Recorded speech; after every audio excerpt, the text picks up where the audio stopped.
Bora lá, pronto. Siga. Olá, bom dia. Começa aqui o debate da rádio. Nas próximas 2 horas mas é vamos ouvir os partidos Fogo, com Ripa. representação Olha, parlamentar. pronto. Esta é uma iniciativa da Antena 1, Rádio Tenho Renascença, muitos. Rádio Observador. Epá, vamos lá, pronto, olha. Eu O que é que sou se há a de Natália fazer? Carvalho. À tarde fazemos uma stream normal. Eu sou o Rui Pedro Antunes, da Rádio Estava a esperar que isto fosse Observador. esta hora. Isto é um debate a 8. Aqui à minha direita tenho André Ventura, do Chega, Rui Rocha, da Iniciativa Liberal, Luís Montenegro, da AD e Inês Sousa Real, do PAN. E à minha esquerda tenho o Pedro Nuno Santos, do Partido Socialista. Epá, vamos só dar skip para o Tavares. direto. Caguei. De avaliação do mandato, que teve a ver com uma atuação específica. Também não vamos no perder caso nada. do Foram 9 minutos de governo, debate até agora. caso que, Um parágrafo. que levou a um parágrafo que levou à queda de um governo. Bem, E também coitadas destas com pessoas, a incapacidade da anterior procuradora de ter Sei. uma relação com o público, com a democracia, de falar com o povo, de criar uma relação natural de escrutínio público sobre o trabalho do Ministério Público.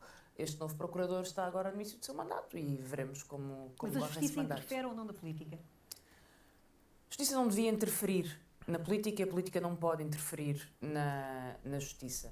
Isso não quer dizer que... Ah, pá, é não assim, existam tentações, imagina, não é às assim tão vezes, cedo, não quer dormiram e dizer pronto. que não possamos questionar os tempos de determinados anúncios. Estão lá as fontes todos. de informação seletivas, acontecem às vezes, mas temos de ter sempre muito cuidado com este tipo de Ok. afirmações cabais e conclusivas, precisamente porque respeitamos a separação de poderes. Paulo Raimundo. A Mariana Mortágua ainda está com cara de sono. A política está, de alguma forma, a sofrer uma interferência por parte do Ministério. Não dá, malta. Quer dizer, dá. Bom dia a todos. Primeiro também me queria associar às palavras sobre o papel da rádio faz hoje uma semana, Nós agradecemos. naquele dia. Será que eles foram todos para os copos fiz tudo o juntos? que era possível com a informação. Como é que é, disponível. João? Mas pronto, isso é outro tema Tá, do estão debate, todos. certamente. Mas ainda à sua pergunta. Vamos lá ver, nós temos tudo na vida é Vamos lá ver. política. Tudo na vida é política. Quando se opta por baixar salários e conter os salários, isso é política, é uma opção política. Quando se cria dificuldades no acesso à habitação, ao Serviço Isso é Nacional mesmo de Saúde, conversa isso é do política. PCP.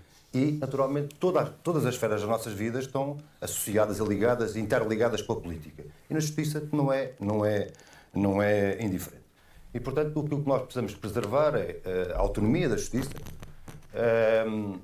criar as condições para que a justiça cumpra o seu papel, desde logo nos casos mais mediáticos, mas em particular naquilo que é a vida das pessoas todos os dias. Nas coisas, às vezes, podem parecer miudinhas, mas E têm ao uma som. interferência muito grande na vida das pessoas. É o problema das heranças, é o problema das decisões sobre os filhos. Todo esse conjunto Não de está a ir aspectos. ao centro da questão. Não, estou a ir ao centro da questão, porque este é que é o centro da questão da justiça. Pronto, este Nós é que é o podemos centro da questão. encontrar apreciações sobre aquele procedimento, sobre aquela pessoa, mas depois a vida das pessoas continua. E independentemente É que a de quem conversa é sempre a o mesma, Procurador-Geral, ou quem é este ou aquele juiz, etc., a vida das pessoas continua e é isso que a justiça tem que Está dar resposta. satisfeito com o atual Procurador-Geral? Não estou satisfeito nem insatisfeito. Penso que, vamos lá ver, seria... Vamos lá acho ver. que quem fizer avaliações sobre... Paulo Raimundo hoje diz sobre muito mais vezes, a vamos lá forma ver. como o atual Procurador-Geral está a levar por diante a sua responsabilidade. Quem conseguir fazer avaliações no momento em que estamos, depois de um espaço tão curto, acho que está a ser, no mínimo, precipitado. André Ventura, é preciso uma reforma na justiça para impedir esta contaminação da política pela justiça? Se é que considera que existe essa interferência da justiça na política? Bom dia a todos. Bom dia também a quem nos ouve. Antes de mais, eu gostava de dizer o seguinte: nós vamos para eleições por causa de Luís Montenegro, isso parece-me que já ficou evidente e essa responsabilidade parece-me evidente. O Ventura ainda E está até pela afetado forma ontem. Como lidou com o Parlamento, desvalorizando e, ora, omitindo informação. Mas nós estamos também numa fase em que não devemos esquecer o que aconteceu antes, porque nós temos Luís Montenegro, porque antes tivemos o António Costa que caiu por causa de corrupção. E é preciso dizer isto. É verdade. Pode não ser julgado nem condenado, mas caiu por causa de um processo de corrupção. Essa é a verdade. Houve A cara do busca Pedro na Nuno residência Santos, do estão todos cheios de Primeiro-Ministro, todos sono. nos lembramos disso. Houve dinheiro recolhido no gabinete ao lado do Primeiro-Ministro. Houve dados gravíssimos pessoais recolhidos no gabinete do Primeiro-Ministro. Isso significa que considera que não existe nenhuma Para ir interferência? direto. Isso significa que nós estamos agora com o Luís Montenegro, mas isto tudo se gerou por causa disso. E na altura houve uma tentativa lamentável de vários partidos, alguns deles aqui presentes, de condicionar a atuação do Ministério Público. Essa era uma das reformas que era preciso fazer. Porque, na verdade, por detrás do a Procuradora não comunica, a Procuradora não é muito boa. Alguns disseram que a Procuradora se devia demitir. Demitir. Imagina ao ponto que se chegou o Mas ainda presidente tive e a cá demitir ontem a à noite. procuradora. O problema é esse. Isto teve um efeito nocivo. Eu na estou como justiça. eles. Teve um efeito nocivo em investigações que estavam Estou em curso, igual como a se viu eles. na Madeira, e na questão da Madeira poucos meses depois, como se viu noutras investigações em curso, e houve uma clara passagem de mensagem que era esta. Quando era a esquerda que era afetada, meu Deus, caiu ao Carme e a Trindade. E o Ministério Público tinha que ficar calminho e quieto, e a PJ a mesma coisa. Isto é o Nós debate temos uma das reforma rádios. da Está a justiça, acontecer mas essa agora, reforma Romano. não pode ser para pôr os políticos a mandar na justiça. Tem que ser uma justiça independente, capaz de perseguir a corrupção onde quer que ela esteja, seja ela de esquerda, seja ela de direita, e capaz de fazer valer o princípio da autonomia e da independência. Isso vai dar Está backfire, independente, eventualmente. O Ministério Público mostra independência. A autonomia do Ministério Público, o Ministério Público deve ser autónomo na estrutura que tem. O Ministério Público tem dado provas nos últimos anos da capacidade de fazer o seu trabalho de forma, enfim, eu diria, algo independente. Processos como o do influencer e as consequências que daí advieram, nomeadamente nos partidos da Assembleia da República. Eu acho que condicionaram a justiça, acho que a atropelaram, acho que limitaram-lhe a capacidade de atuação e acho que nós precisávamos ter uma justiça mais forte e mais atuante, sem receios de... Ninguém merece debater às 9. de atuar. Nem E, debater, nem finalmente, estar a acho ver que- isto, Maria. Acho que é preciso mesmo uma reforma É aquilo que eu da digo. justiça para garantir também o que dizia o Paulo Raimundo, é que não é só a tal justiça que nós vemos todos os dias, Mega nos Dexter. grandes processos mediáticos, há uma outra justiça que atrapalha a vida das pessoas a toda a hora, nas heranças, nos processos administrativos, nos processos laborais, e Mas essa tem que também mudar tem o que ser título da resolvida. stream. E esse é um esforço que todos temos que fazer. Rui Rocha, o Ministério Público devia ter mais recato na forma como conduz os processos. Esta é a Bom dia a jornalista da todos, antes de Renascença. mais. É muito boa. Eu creio que há tanta coisa para mudar na política e tanto comentário a fazer sobre a política que penso que contribuo mais não comentando o Ministério Público, aquilo que eu espero é que o Ministério Público faça. Epá, não o seu sei, trabalho. Rafa, não faço Eu ideia. não tenho nenhuma evidência que ele não tenha feito de Se calhar uma atrasou. forma diligente. Haverá certamente momentos em que podemos questionar se a abordagem foi a melhor ou a pior, mas eu não creio que contribuamos em nada Em para relação a estar aqui a Amadeu discutir. Guerra, a abordagem foi melhor, foi pior? Não vou fazer nenhum comentário sobre isso. Eu espero que a Justiça atue, confio na Justiça e não entro na discussão que é criticar a Justiça quando um dos lados está menos satisfeito, elogiar a Justiça quando está mais satisfeito. Eu espero mesmo que a Justiça esteja a fazer o seu trabalho, espero que o faça bem, cometerá alguns erros como todos cometemos, mas eu queria centrar-me sobretudo nas questões políticas porque aí temos muito a dizer.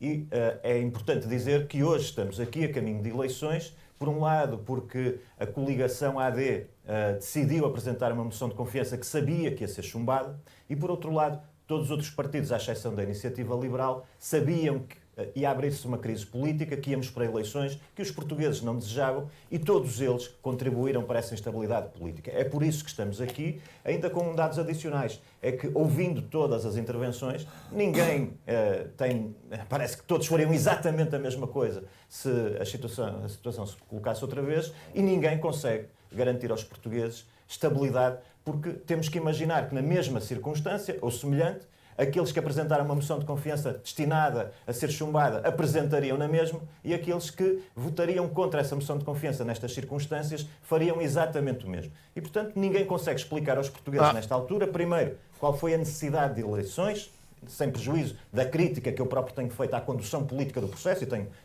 transmitido publicamente em relação a Luís Montenegro, e ninguém consegue dizer o que é que vai fazer a seguir, porque parece que todos vão fazer exatamente a mesma coisa. E eu creio que, portanto, temos de dizer, à exceção da Iniciativa Liberal, todos estão fora da altura das circunstâncias, estão abaixo das circunstâncias. Já lá iremos. Rui Tavares, que se está aqui a rir, a forma como o Ministério Público tem lidado com os casos mediáticos, que avaliação é que merece, e pergunto-lhe, porque era uma crítica do LIVRE, se já aprendeu a comunicar, se acha que melhorou a comunicação com a mudança da Procuradora. Bem, bom dia a todas as pessoas que nos estão a ouvir, uma saudação às rádios, neste que é o Dia Internacional da Língua Portuguesa, que é o vosso instrumento de trabalho e que, além disso, é aquilo que nos liga ao mundo, e espero que neste debate talvez possamos ter a oportunidade de falar do potencial dessa língua na nossa diáspora e na lusofonia. Eu peço perdão, mas acho que estamos aqui a tentar discutir a floresta quando temos uma árvore para discutir. E este governo caiu, estas eleições deram-se por causa de Luís Montenegro. Citando Rui Rocha, nas moções que tivemos de censura e de confiança, ainda aqui há uns meses, Luís Montenegro é o principal fator de instabilidade do país. Isso não mudou, Rui Rocha, quer dizer, a Iniciativa Liberal é que mudou. Mas mudou como? Ele sempre disse isso, o discurso se manteve só ali. Porque finalmente fiz-lhe outra vez a pergunta, mas em debate, que tinha feito, que é porque é que a CPI não viva, como em qualquer lugar do mundo, dos países com que gostamos de nos comparar, não estava numa gestão profissional independente. E a resposta do Luís Montenegro foi que seria absurdo. Eu estava a colocar as coisas simplesmente, não é se é legal, se é criminal, se, como ele diz, a transmissão foi legalmente irrepreensível. Mal faria se não fosse uma transmissão na sua esfera familiar. O problema é que Luís Montenegro continua a saber quem são os clientes. Isto não tarda nada, vai começar. E Luís Montenegro acha que seria absurdo que fosse de outra forma. Portanto, a Spin Viva permanece um potencial veículo de influência. E temos todos que confiar na palavra do Primeiro-Ministro, que é que ele não faz fretes. Mas isto num país que verdadeiramente combate as suspeitas... boé, Freitas, já. Num país que verdadeiramente quer uma ética de governação acima de qualquer suspeita, não é assim. Há uma muralha de fogo na informação, as empresas ou são fechadas, ou são vendidas, ou então estão numa gestão profissional independente, como eu já disse várias vezes, acontece em países com os quais gostamos... Olá, Maria, obrigado pelos 17 meses. Thank you. No Canadá.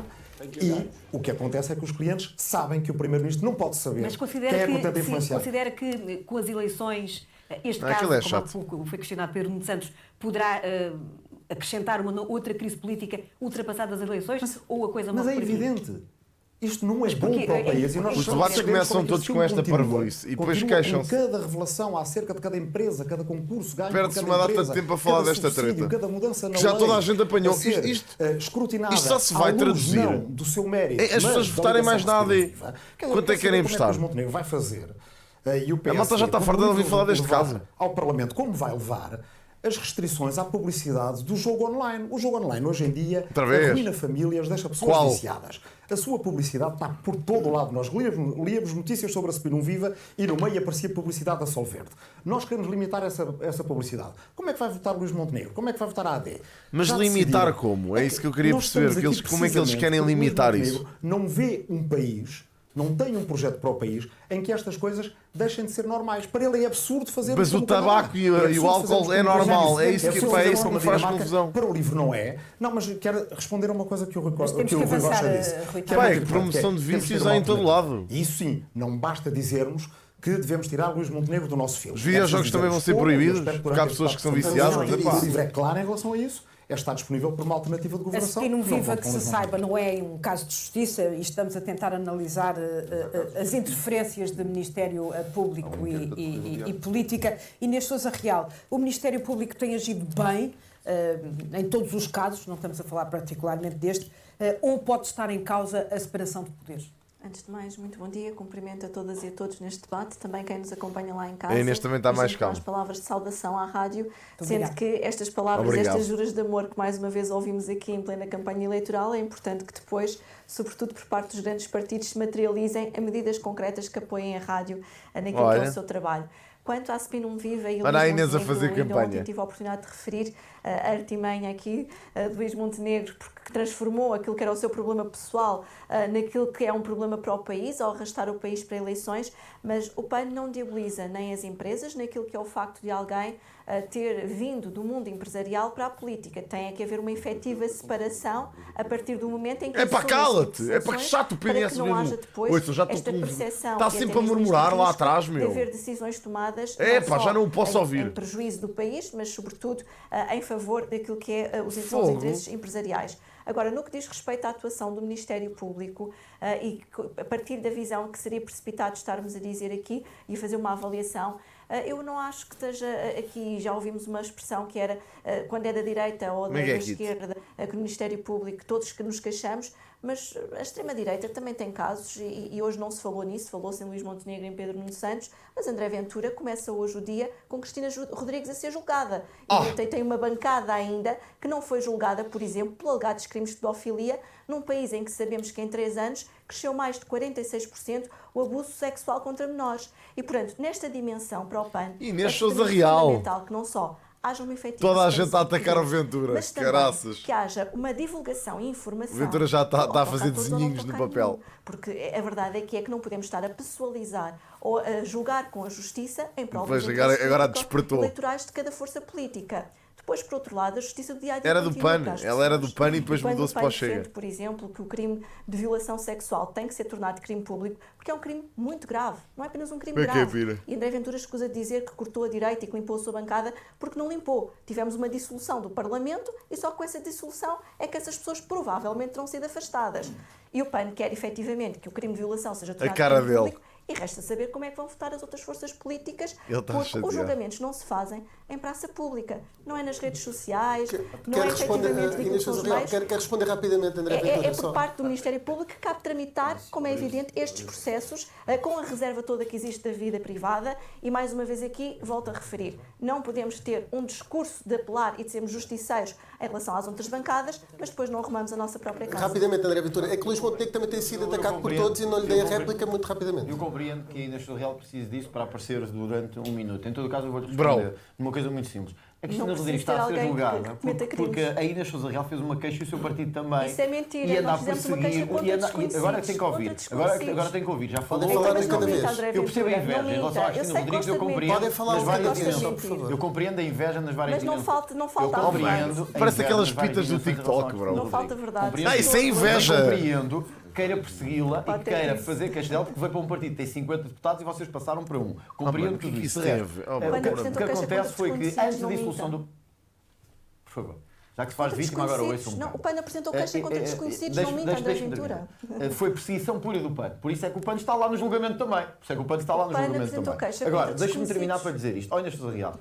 Eu, quando foi dissolvida a Assembleia da República, o Miguel Arruda já não era membro do Chega, nem da bancada. Estou a falar da Assembleia da República. Estou a falar de quem? Muito bem, André Ventura, já tiveram Ela já explicou. Da Assembleia da República. Está a falar dos outros todos. Os deputados que tem, quer na Câmara Municipal, quer na Câmara Municipal, mas quer também o seu número 2 é acusado de assédio. Está a brincar com quem? O seu número 2 está acusado de assédio. Vocês foram acusados de ter recebido falsos recibos no vosso partido. Então está a brincar com quem? Quer vir aqui fazer de moralista? Olha, o PAN antes de fazer de moralista tem que ter uma bancada. Não tem. Depois, primeiro não tem uma bancada. Depois, quando quiser fazer de moralista, tinha que nascer 10 vezes para poder fazer o que eu fiz. André Ventura, já respondeu. A Inês Sousa Real também foi respondendo a André Ventura. Este gajo é mesmo prepotente, não esta questão do assédio, André Ventura escusa de misturar temas que não têm nada a ver uma coisa com outra, como é absolutamente mentira, como também, no que diz respeito à queixa contra Cristina Rodrigues, nós temos queixa contra desconhecidos. Quem acusou Cristina Rodrigues foi o Ministério Público. Inês Sousa Real, já estão a repetir a mesma coisa os dois. Já tiveram à frente os dois. Que tem feito, porque ela teve sucesso, ela foi para um partido com sucesso. E, portanto, vocês desapareceram. Renunciar às causas estão lá, não desapareceram. Política e é daquilo que mais nos interessa a todos. E há um espectro democrático do resto dos países que aqui estamos no debate. É como ter estufas e defender a agricultura. É pá, manda-os para o caralho. Entre nós. Que chato. Vamos seguir em frente. Nós estamos a tentar discutir a justiça como um todo e cada um de vocês vai tentando individualizar, enfim. Faz parte da liberdade que cada um tem, mas vou tentar mais uma vez. Pedro Nuno Santos, porquê é que o Partido Socialista propõe que seja clarificada a forma como o Ministério Público está organizado, ou a hierarquia proposta? Isto já chegou a ser falado também, por exemplo, por Alexandre Leitão. O Carlos Daniel é rigíssimo. Porque na maneira como está, o Carlos Daniel é lixadíssimo. Aqui. É um jornalista bué conceituado, com ele não conseguem fazer estas. Disputa sobre o funcionamento e a estrutura hierárquica do Ministério Público. E aquilo que nós defendíamos há um ano era a clarificação dessa estrutura hierárquica, porque ela está prevista também na Constituição, para além da sua autonomia externa, o funcionamento e uma cadeia de comando hierárquico dentro do Ministério Público, nada mais do que isso. Com o objetivo do próprio Pedro Nuno Santos está com o olho negro. Não ter tanto poder, é isso? Não é nada não ter tanto poder, é que há uma cadeia de comando hierárquico São olheiras, do Ministério acho Público que está salvaguardada pela Constituição e que deve existir. Tem muito mal a acordar o Pedro Nuno Santos. Luís Montenegro concorda que é preciso mexer no Estatuto do Ministério Público e se está disponível para um entendimento alargado com o PS nesta área? Nós estamos disponíveis para aprofundar tudo aquilo que possa colaborar para o bom funcionamento da Justiça, em particular para a celeridade processual, mesmo na área criminal. Porque aquilo que nós temos observado neste momento em Portugal é precisamente, por um lado, na área criminal, o prolongamento das investigações e depois de todos os atos subsequentes, a acusação, a instrução, até que o julgamento propriamente dito se faça, em particular nos grandes casos. Creio que hoje podemos concluir que a opção pelos megaprocessos não foi uma opção feliz, foi uma forma de prolongar as oportunidades de se poder ir adiando todas essas etapas. Defende a limitação dos prazos, ou do encurtamento dos prazos. Eu creio que é preciso ter prazos mais perentórios do ponto de vista processual criminal e é depois também necessário olhar para uma outra realidade que na área da justiça tem sido muito sim, João, não és o único. Eles fazem mesmo. Porque eu acho que o Montenegro foca-se um bocado em falar das coisas, das propostas e dos reais problemas, e o resto da malta está para ali a discutir casos e casinhos. Com perda de competitividade económica. Se calhar diria com exceção do Rocha, também é um bocado assim, mas menos que os outros. Como um obstáculo para perseguir certas essa é a discussão eterna, só que é assim, nós temos que tomar decisões. Se nós quisermos ter um processo completamente garantístico que tente escrutinar cada detalhe até ao limite, nós podemos ter, como temos, processo a durar mais de uma década.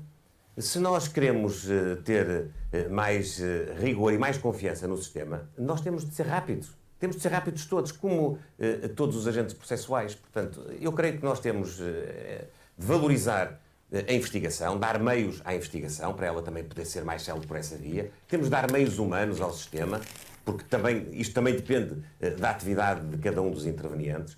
Mas temos depois de cumprir, todos os agentes processuais devem ter prazos para cumprir, para que isso possa depois colaborar para uma ideia de confiança, para uma ideia de que as iniciativas, as diligências têm uma consequência. E acredita que vai acontecer na próxima legislatura? não devemos ter medo disso, porque nós temos... Acredita que vai acontecer na próxima legislatura? O nosso sistema não é um sistema anglo-saxónico, mas nós temos que aprender algumas das lições positivas que daí vêm. E uma delas é precisamente essa. É que, naquele sistema, a existência de prazos implica que, das duas uma, fim do prazo, ou se acusa ou não se acusa. Se não se acusa, passa-se à frente e numa outra oportunidade, se as pessoas têm condutas criminais, têm uma tendência para a ilicitude, elas vão acabar por ser apanhadas. Isso é verdade. Portanto, é preciso que o processo penal funcione mais rápido, funcione naturalmente com meios. E acredita que vai acontecer na próxima legislatura? Acredito que há condições para nós podermos olhar para as regras e melhorar aquelas que têm. Pedro não está a falar na habitat. Também é verdade que muita coisa tem sido feita positivamente. Há hoje menos prazos de pendências em muitas áreas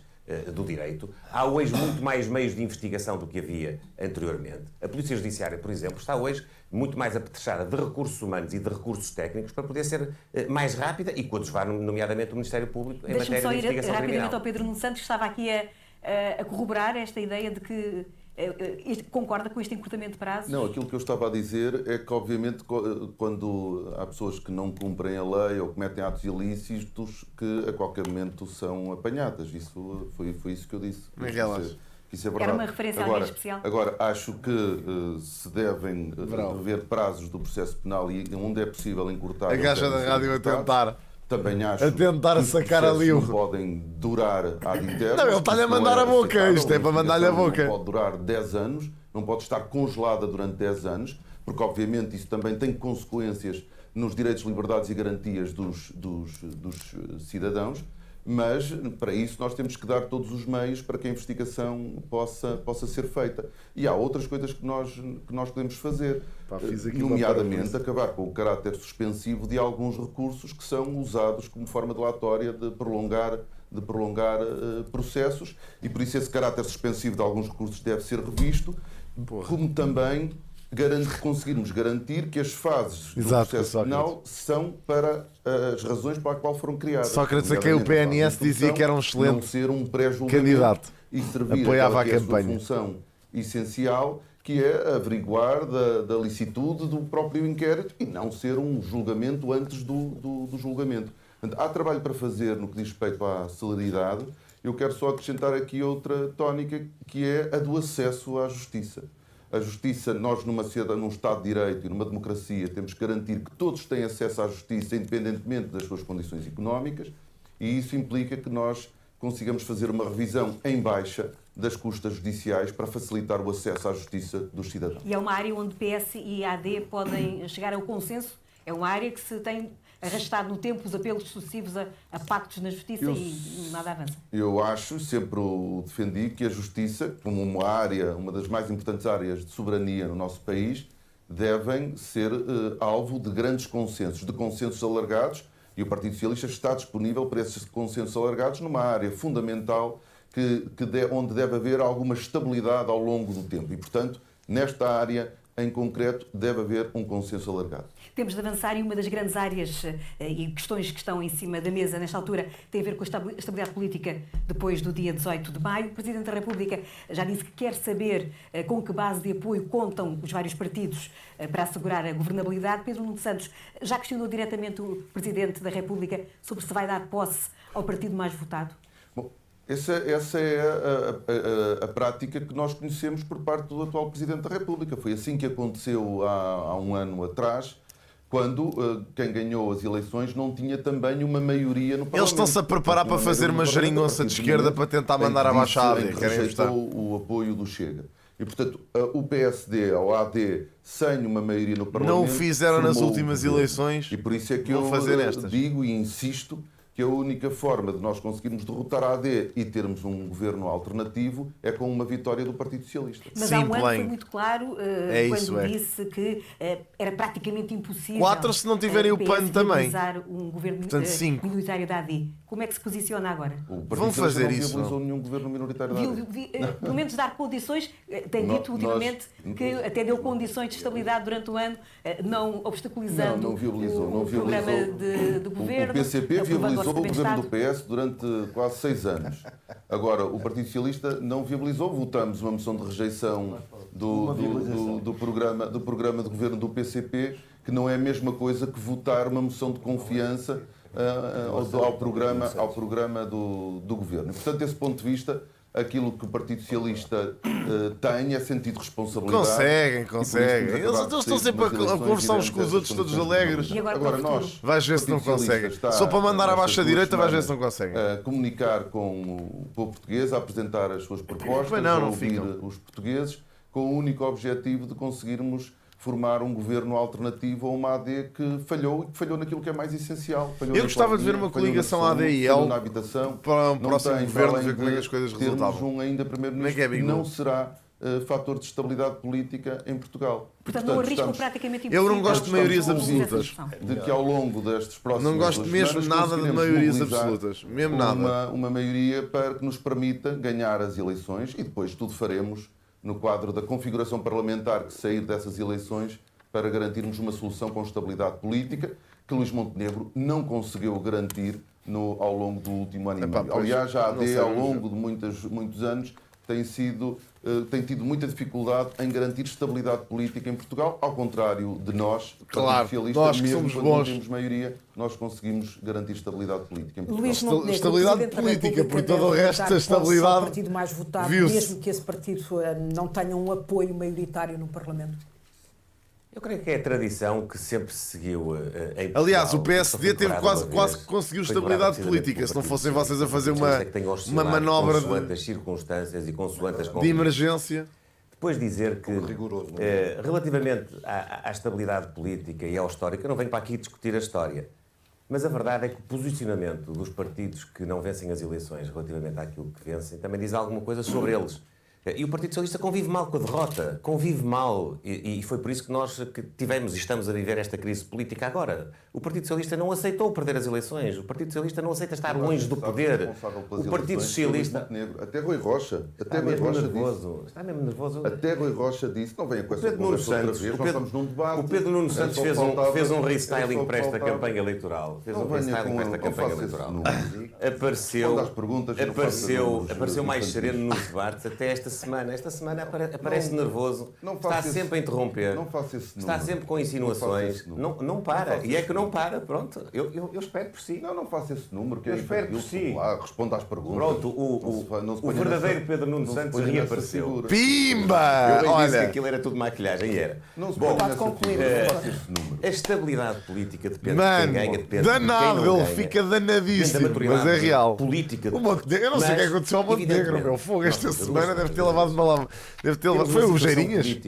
Foi o Geirinhas. Os portugueses sabem que durante um ano foi possível baixar os impostos, foi possível subir os salários, cerca de 7%, foi possível subir as pensões, foi possível, em particular, dar maior apoio às pensões mais baixas, subindo 2 vezes o complemento solidário para idosos, atribuindo... Foi depois de descobrir que o filho é uma estrela no TikTok. A estes idosos.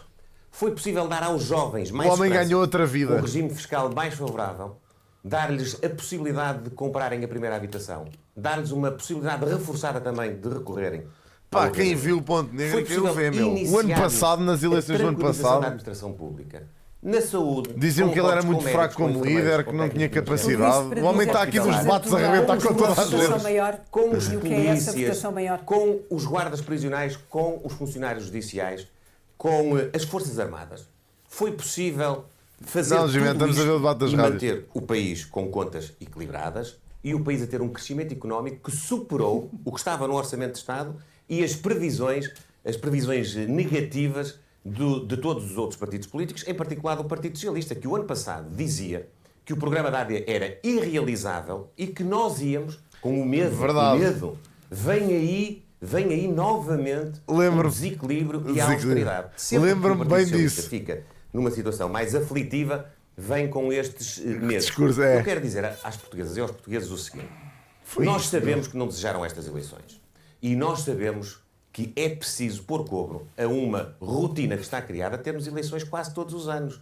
E é preciso dar a estabilidade que as pessoas... Isso só com uma maioria absoluta que as pessoas querem. Temos que terminar. E essa estabilidade implica que aqueles que querem votar na AD não devem dar o resultado por adquirido e devem ir votar no dia das eleições. Ninguém ganha antes do dia das eleições. E aqueles que, porventura, votaram noutras forças políticas, estão indecisos... Olha, sabem o que é que eu recomendo? Sigam-me no Instagram. Concentrar o seu voto naquela força política. Estava lá, malta, que eu vou postar um bocado mais no Insta, a ver se me mexe aqui. E também a estabilidade. Há uma coisa que eu quero dizer às portuguesas. Olha, isso está mal.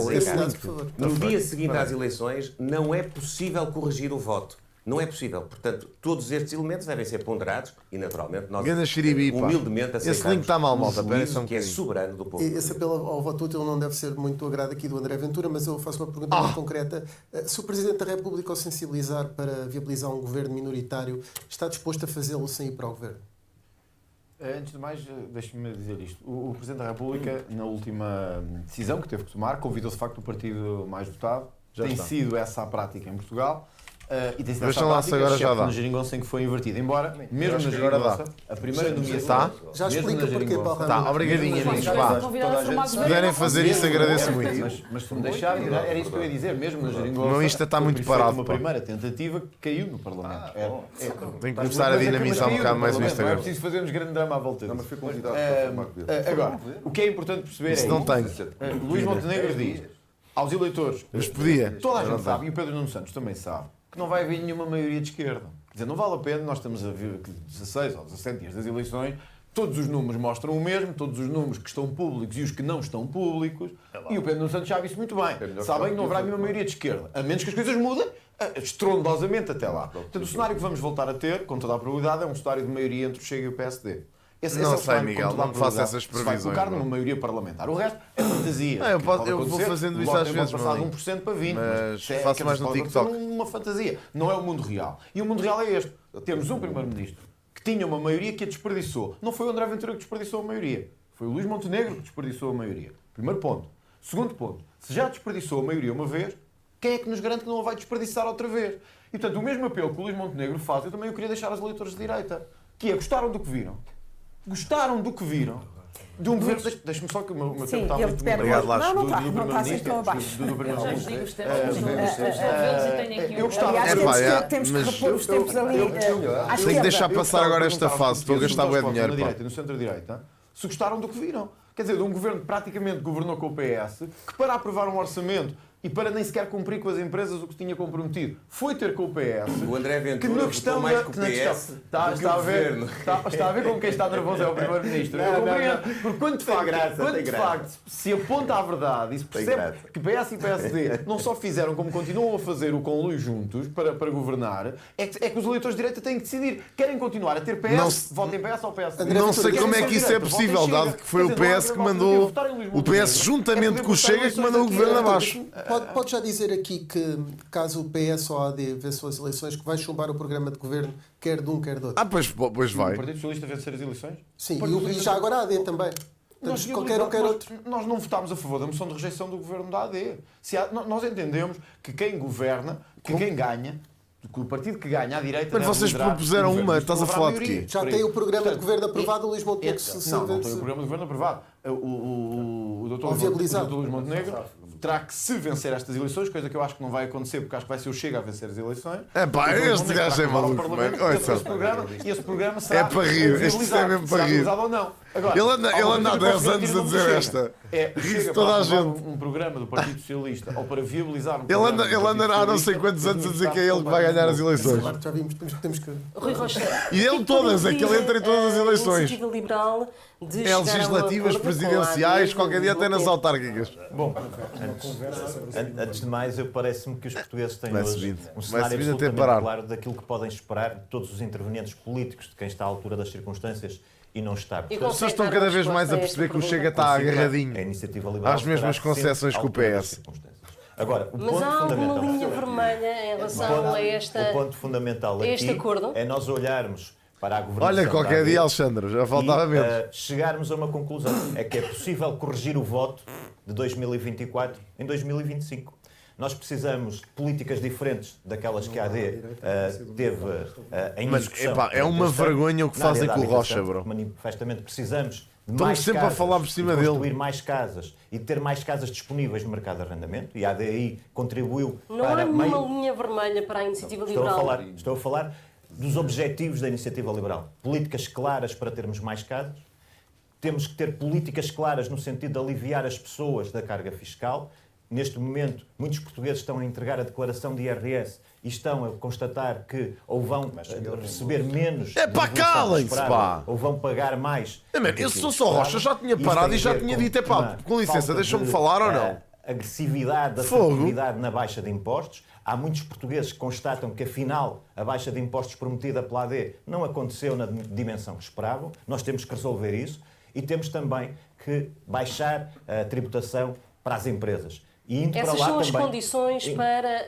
mas eu posso somar outras. Posso somar o sistema eleitoral, posso somar o acesso à saúde. Portanto, há um conjunto de questões que são as áreas em que a AD não conseguiu executar nem sequer o seu programa, muito menos um programa de ambição que era necessário para Portugal, e em que é preciso, de facto, dar um horizonte de esperança e um horizonte, uma visão de país diferente da que a AD e que era um entendimento por escrito dessas coisas matérias bem fixadas por objetivos com prazos? O que eu quero é dizer aos portugueses que no dia 18 há uma oportunidade de um voto de mudança e um voto de mudança e um voto reformista. E que esse voto não é que essa conversa vem liberal. A partir daí, nós assumiremos as nossas responsabilidades. Por escrito ou não?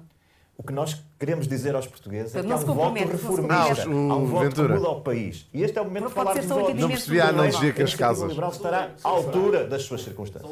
Fazemos então aqui para a esquerda, até para equilibrar os tempos. Mariana Mortágua, há pouco esse cenário foi considerado pouco, ponderável pelo Chega, mas no caso do PS, do Bloco de Esquerda, da CDU e do LIVRE, terem mais deputados do que a AD e a Iniciativa Liberal, mesmo o Partido Socialista ficando em segundo lugar, deve o Presidente dar posse ao líder do Partido Socialista? Mas desculpa, o Chega não conta para a equação aí? Nós estamos a... Ninguém quer. Porque já não é só para eu compreender o que é que aconteceu.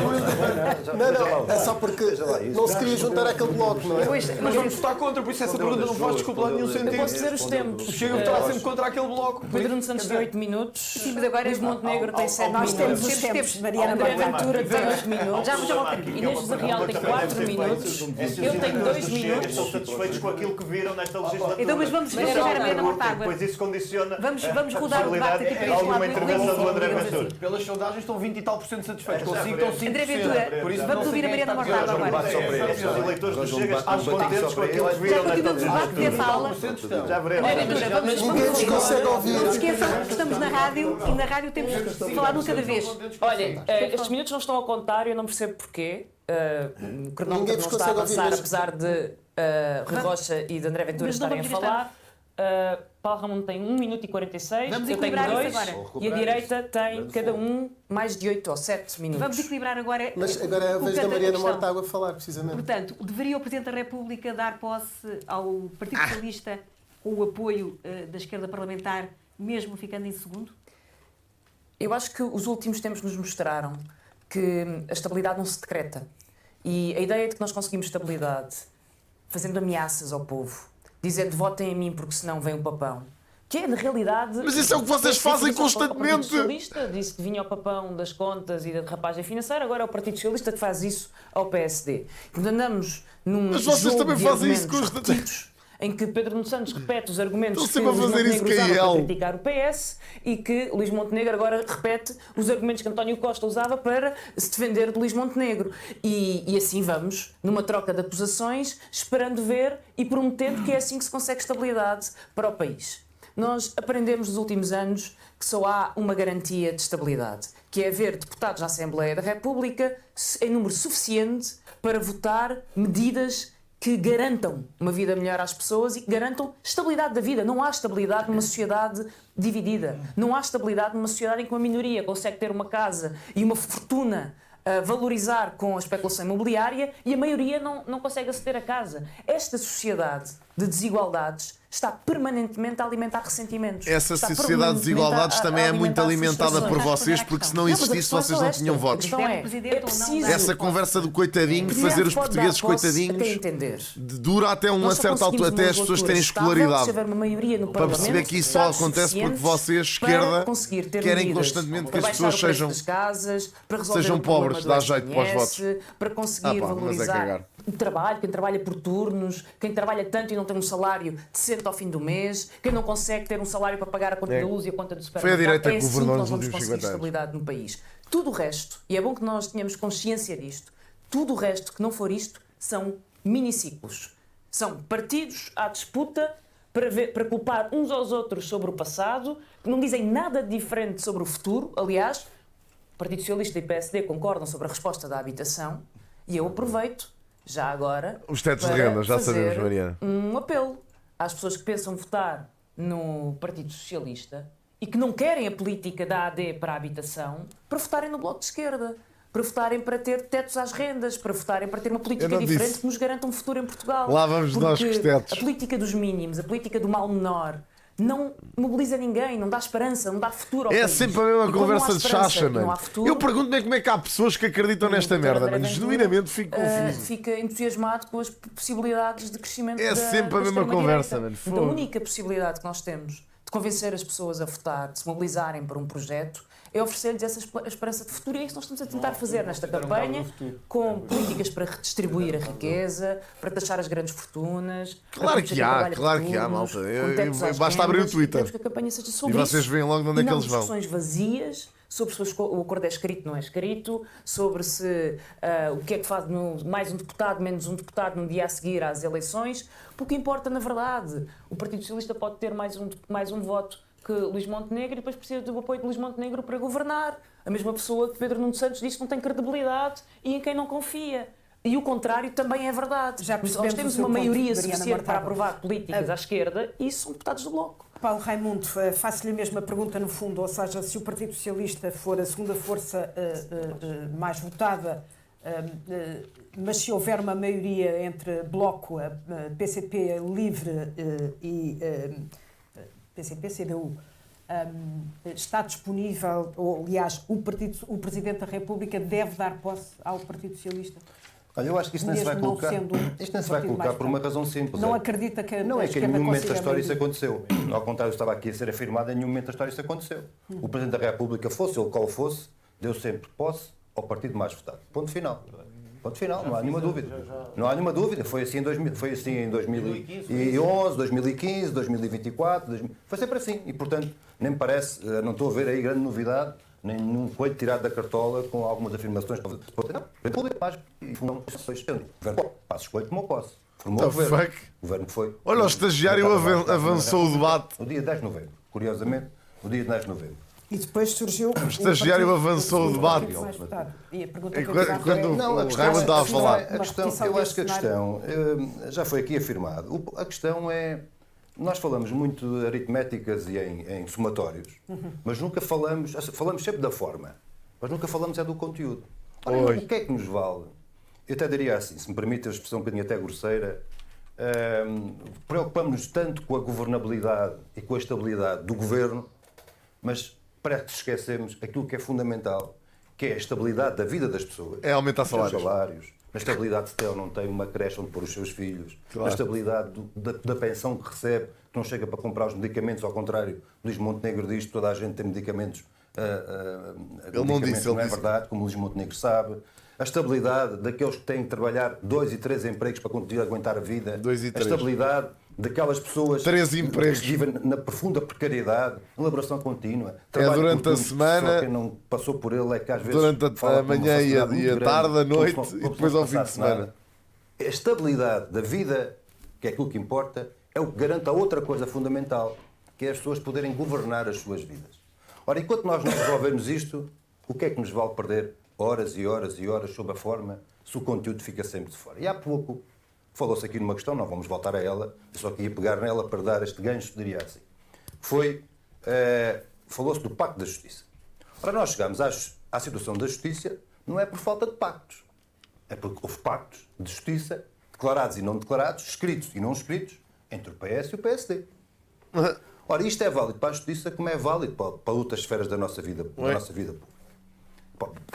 com consequências no nosso dia-a-dia. Temos tanta coisa para ver, malta. À tarde vamos ter que fazer bué das cenas. Não estava a contar com este debate. Afirmemos as coisas como achamos que devemos afirmar. Há factos que são indesmentíveis. Quer dizer que o Partido Socialista da juventude, grupos de jovens, é tipo aquela malta que tem um grupinho que votam todos nos mesmos e que votam em partidos porque é a personalidade deles, estão a ver? A questão objetiva é a mesma malta que vai depois para o TikTok fazer TikToks do Bloco de Esquerda. Orçamento errado, com consequências que estão à vista. E não dizendo que isso também não acontece à direita, claro que acontece. Também há grupos de gajos da IEL que votam naquilo sem saber o porquê. Só porque os amigos também votam. A redução do IRC para as grandes empresas. Tínhamos ido para eleições ao fim de semana. Mas é muito isso. Lá está, é o problema da estabilidade. Lá está, ainda bem que Pedro Nuno Santos fez esta parte.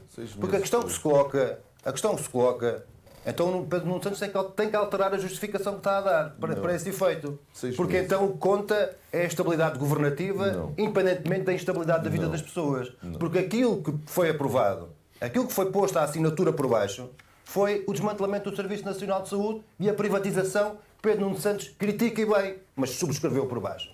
O que foi subscrito por baixo com o Orçamento de Estado foi transformar o problema da habitação num grande negócio, acentuar o negócio para a banca e para os fundos imobiliários. Foi isto que aconteceu com o Orçamento de Estado do PSD e do CDS, que foi viabilizado. E, portanto, não vale a pena.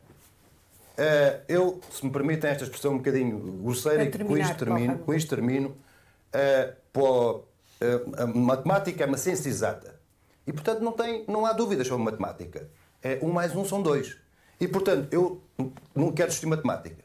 Eu quero discutir os conteúdos da vida das pessoas.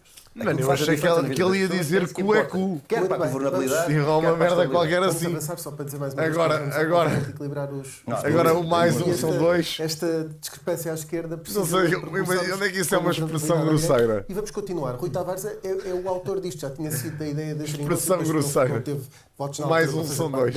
Mas é este cenário de. O autor das línguas. É um bocado excessivo isso, não? Na altura, agora a culpa foi minha do desviar do debate, mas o ponto que eu queria perguntar é que, de facto, colocava o Chega fora da equação, porque ninguém quer nada com o Chega, e sobre a ideia de se este bloco com PS, Bloco de Esquerda, Partido Comunista e Livre, se for superior ao bloco AD, Iniciativa Liberal, se aí o Presidente da República devia dar posse ao líder do Partido Socialista, que naturalmente será o mais votado nesse bloco. Bem, em primeiro lugar, nós não podemos levar as pessoas ao engano.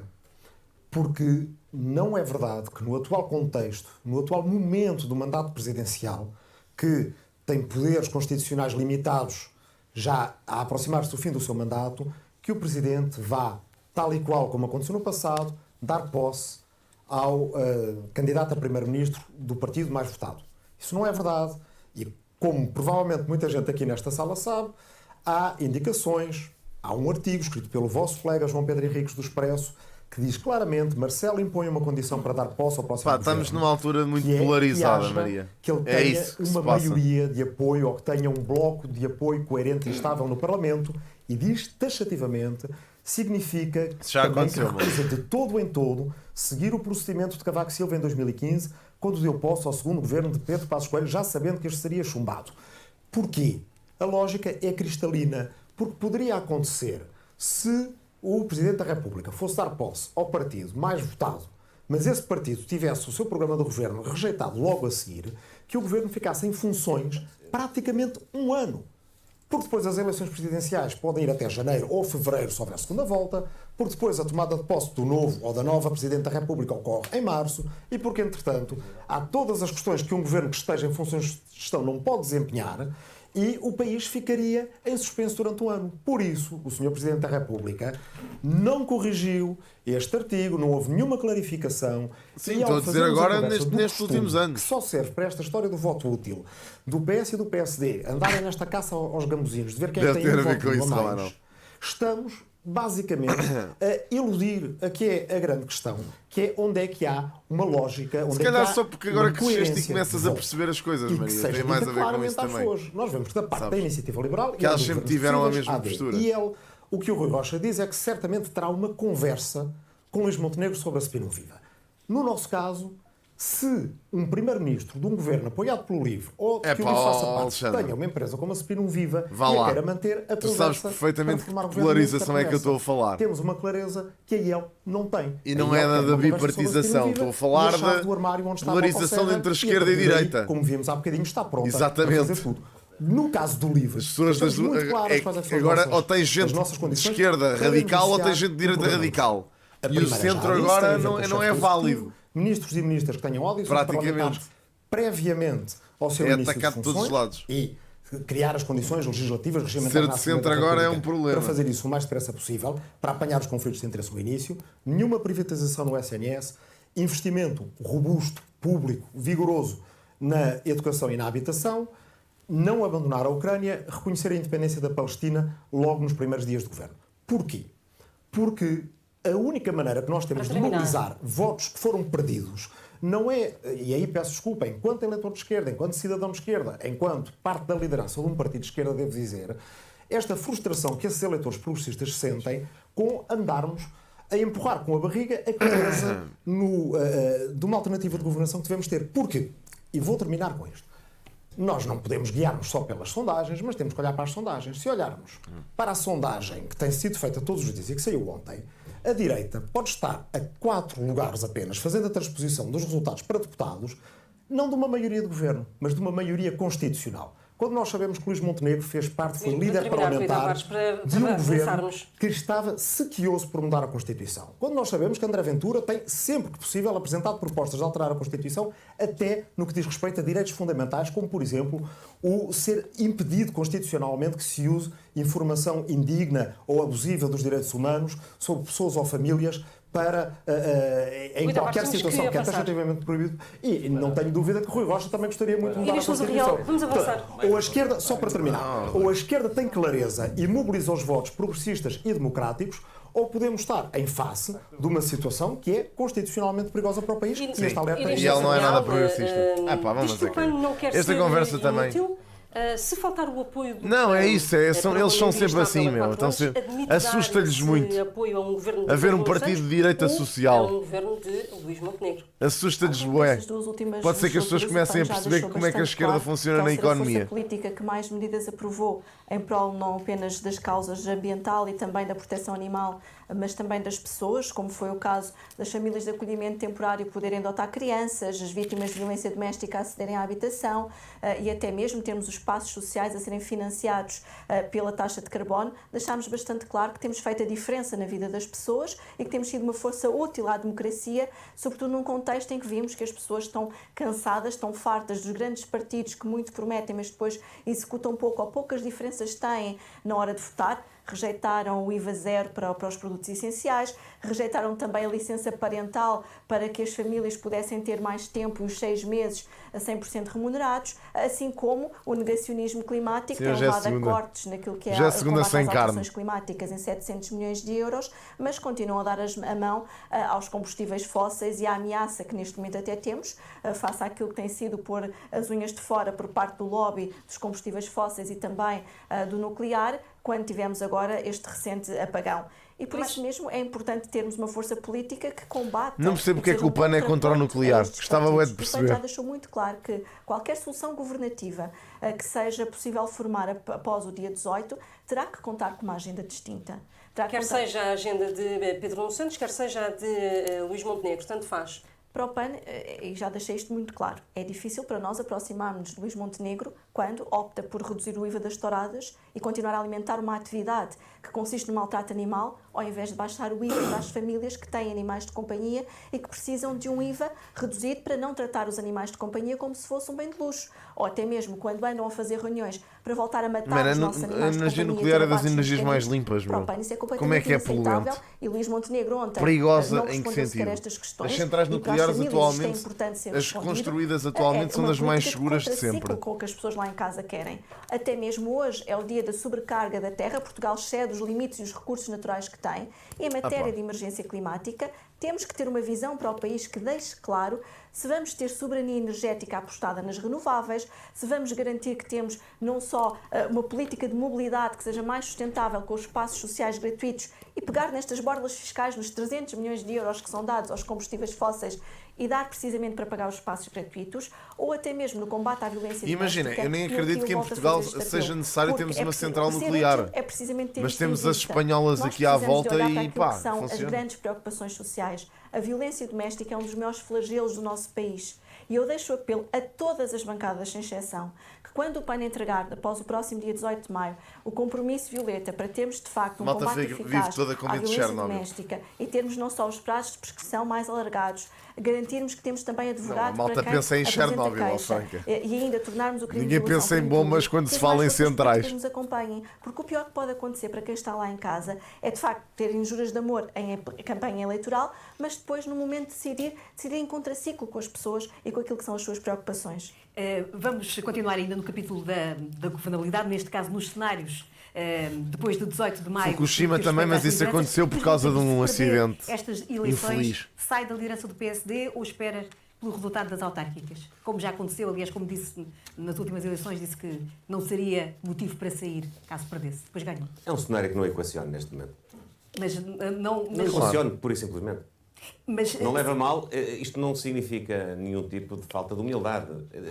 Tudo aquilo que são os indicadores que temos não colocam essa circunstância política como admissível neste momento. E sendo que tem o partido, neste caso o PSD, consigo totalmente... Não sinto, tenho mesmo a certeza não absoluta. Não sente que exija nenhuma nostalgia pelo regresso de Pedro Passos Coelho? Eu sei que as senhoras e os senhores jornalistas têm se calhar essa nostalgia porque isso dava um apetite noticioso um bocadinho mais, enfim, aceso. Isso não existe. Pedro Nuno Santos, faço-lhe a mesma pergunta. Se perder, é o Dom fica Sebastião. Na liderança do Partido Socialista. Pedro Passos Coelho é o Dom Sebastião. Vai esperar pelas autárquicas. Não é esse o cenário em que nós estamos a trabalhar. É as forças vivas do Ventura. As forças vivas do PSD. Nós estamos a trabalhar para ganhar estas eleições e é só nesse cenário em que nós estamos focados. Não está disponível, ou melhor, mantém-se disponível para continuar a liderar o Partido Socialista numa travessia do deserto? É como lhe estou a dizer, nós estamos a trabalhar e focados na nossa vitória. Politicamente e correta. Exato, é o padrão. As sondagens não dão uma vitória ao Partido Socialista. Olha, as sondagens ainda estava a ver o era candidato para os europeus. TVI o ano passado e 6 dias antes dava-nos 9 pontos de diferença. Ficámos a 0,8. A da Católica, 3 dias antes do dia 10, dava-nos 6 pontos de diferença. Ficamos a 0,8. E, portanto, eu não perco o tempo com as sondagens. Não tenho a menor dúvida que há um descontentamento crescente em relação ao governo que falhou naquilo que era mais essencial para as suas vidas. Esquece lá e em relação à confiança também no ainda Primeiro-Ministro. E, portanto, nós estamos convictos na viragem política em Portugal e no início de uma nova fase política em Portugal, e é só nisso que estou concentrado. Nova fase. Aventura, se a bancada do Chega... Nova fase com o PS, que governou demite-se. Não sei quantos anos seguidos. Não equaciona esse cenário. Todos os indicadores que temos... O Chega tem um congresso marcado já para este ano, por isso esse congresso acontecerá independentemente do resultado das eleições. Todos os números que temos, mesmo os mais baixos, publicados pela imprensa, mostram que o Chega manterá um valor entre 45 a 75 deputados. Isto significa que o Chega ou reduzirá muito pouco. Se ficar abaixo de 45, admite demitir-se. Ele não se vai demitir, eu já o disse. Ele é o líder supremo. Como é que o líder supremo se pode demitir? Se ele se demitir, o partido acaba. Mesmo que tenhamos 54, ou 55, ou 57, ou 60 deputados. Aliás, a sondagem da SIC dá-nos até um aumento. É que até o próprio André Ventura sabe disso. Um aumento no número de deputados. No dia em que ele saia daquele partido, acabou. Desaparece. Dá-nos um aumento dos deputados. Na maioria das sondagens dá-nos um aumento de deputados, mas não é nesse cenário que se condiciona ou materializa a nossa... Mas seria sempre candidato, até porque não tem alternativa no partido, não é? Não, estou certo que haverá muitas alternativas no partido, mas neste momento estou focado em podermos vencer à direita. Devem ser muitas. Não queria deixar, se me permitirem, dizer isto. Eu ouvi falar o Paulo Raimundo sobre... É muito rápido. Estamos aqui a falar de governabilidade, mas o que importa é a forma e não o conteúdo. Eu tive a oportunidade, do debate com o Paulo Raimundo, de apresentar ao Paulo Raimundo nas polícias, nos enfermeiros, nos médicos, nos auxiliares, nos trabalhos por turnos, uma série de propostas que o Chega apresentou. Algumas delas eram quase... Vai dizer que o PCP é jeito de quase iguais às do PCP. Deixa-me lá falar. Olha que bom saber que eram quase iguais às do PCP. E o PCP votou contra. E eu perguntei ao Paulo Raimundo, se não é importante a forma, se é o conteúdo, porquê é que vota contra propostas que apresenta no orçamento do Estado? Isto é umas, à tarde são outras e à noite são outras. Nós sabemos... Não sei se pode, não sei, que está a dirigir são os moderadores. O que eu lhe queria questionar é... Posso interromper o André Ventura? Não, isso podem se interromper sempre com respeito aos professores. Já percebeu que pode interromper um debate e à esquerda tenta convencer-nos que assim não é importante a forma. O que é importante é o conjunto da mudança. Nós não alimentamos troca-tintas, nem propostas que manhã são umas, à tarde são outras. Estou à espera que o Paulo Raimundo saia dali daquela boca um facho. Nós não alimentamos fachos. Não, deixará desconfortável, até tenho interesse em debater com quase. É que... Quase à espera que ele diga isso. Oi, estou aqui, não me aguento, veja lá. Não faz usar aquela expressão. Não chamo por mim, André Ventura. Estamos aqui, estamos do nheca-nheca. Estamos aqui, estamos do nheca-nheca outra vez. Nós podemos avançar, mas eu não consegui dizer o que queria. Podemos avançar. Mas isso é um objetivo. Eu estou aqui a dizer o que quero. Exato. Eu quero interrompê-lo na sua hipocrisia e na sua demagogia. Desculpe lá. Eu desculpo, me deixar falar. O Paulo Raimundo e o PCP votaram contra aumentos de salários de polícia, está quase a sair. Seguranças privados, de remodelação do trabalho. Nós não alimentamos troca-tintas. Não deixar falar, eu não consigo alimentamos demagogia. Não alimentamos a fábrica de mentiras. Estamos à vontade. E o PCP, mais do que todos os outros, votou contra propostas que estão no seu programa, propostas orçamentais e que os outros partidos apresentaram. E o Paulo Raimundo disse-me a mim, nós não alimentamos hipocrisia nem a sua demagogia. Assim, eu não votei porque era do Chega. Sabe o que é isso? Isso não é votar o conteúdo em vez da forma. Sim. Isso é pura cegueira, é paulas, é não ser capaz de olhar para o país e olhar para o partido. Vamos avançar, é não ser capaz de olhar para responder, se me permite. É não alimentar o facho. É não alimentar a sua demagogia, a sua hipocrisia e a sua mentira. Está quase um bocadinho dizer o seu. Nós não contribuímos para alimentar a sua mentira e mais. Nós lutávamos 50. Não só não alimentamos a sua mentira, não só não alimentamos a sua mentira, não só alimentamos a sua mentira, como também não alimentamos aqueles que o financiam. Não alimentamos a sua mentira, nem olha, Paulo, se fosse assim, não deviam falar de imobiliário. Que é que eles financiam há 50 anos. Mas quer falar de imobiliário, André? Olha, à vontade. Temos mesmo de avançar com Queremos fazer uma visita às suas sedes todas. Quer falar de imobiliário, André? Uma visita às suas sedes todas. Mas eu acho que o Paulo Raimundo deve ser um gangsta.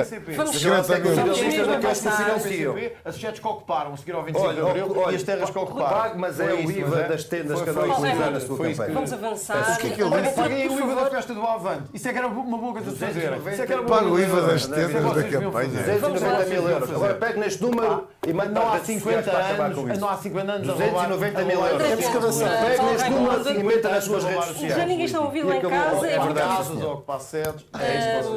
Rui Rocha, sobre o tema da governabilidade, para quem ambiciona influenciar a governação, um resultado onde a iniciativa liberal não conte ou não cresça, permite-lhe manter-se como líder.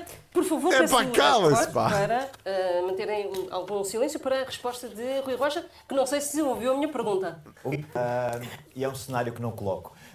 E, portanto, eu quero, mais do que isso, salientar aqui algumas coisas. É indireto, homem. Mais, então é o debate das rádios. Este lamento de André Ventura não ter o apoio do PCP para as suas políticas. O que diz bem do tipo de políticas que André Ventura tem para o país. Eu já disse que André Ventura é socialista intrinsecamente. Eu agora percebo que até estava a ser manso. Portanto, tem que ser, é mesmo comunista.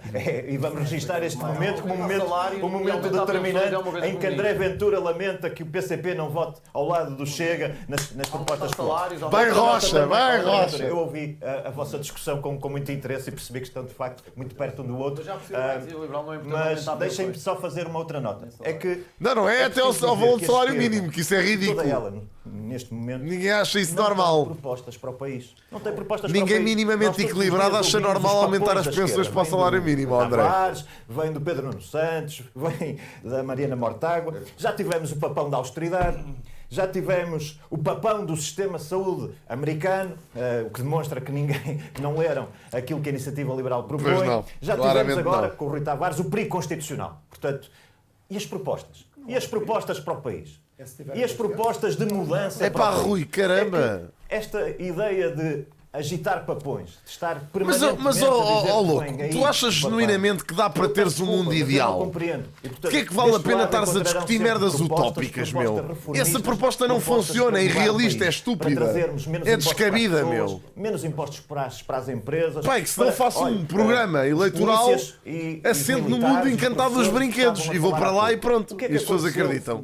É populista isso. Fez um conjunto de aumentos. É que os polícias, para ir sacar votos aos velhos. Os militares chegaram ao fim do mês e muitos deles, a maior parte deles, tinha metade desse aumento no bolso. Quer dizer que mesmo que estupidez, mas foda-se, eu às vezes apetece-me espetar um garfo nos olhos, com os parvoíces que eu vejo neste chat. Essa é que é a discussão que deve ser tida. Agora, papões, não vale a pena. Ninguém claro que é irrealista. Vocês têm noção do custo dessa merda, meu. Estamos a falar de mudar o país. Esse é o discurso positivo. É o discurso que a Iniciativa Liberal faz. Voltemos aqui à esquerda. Vocês têm um país invencível.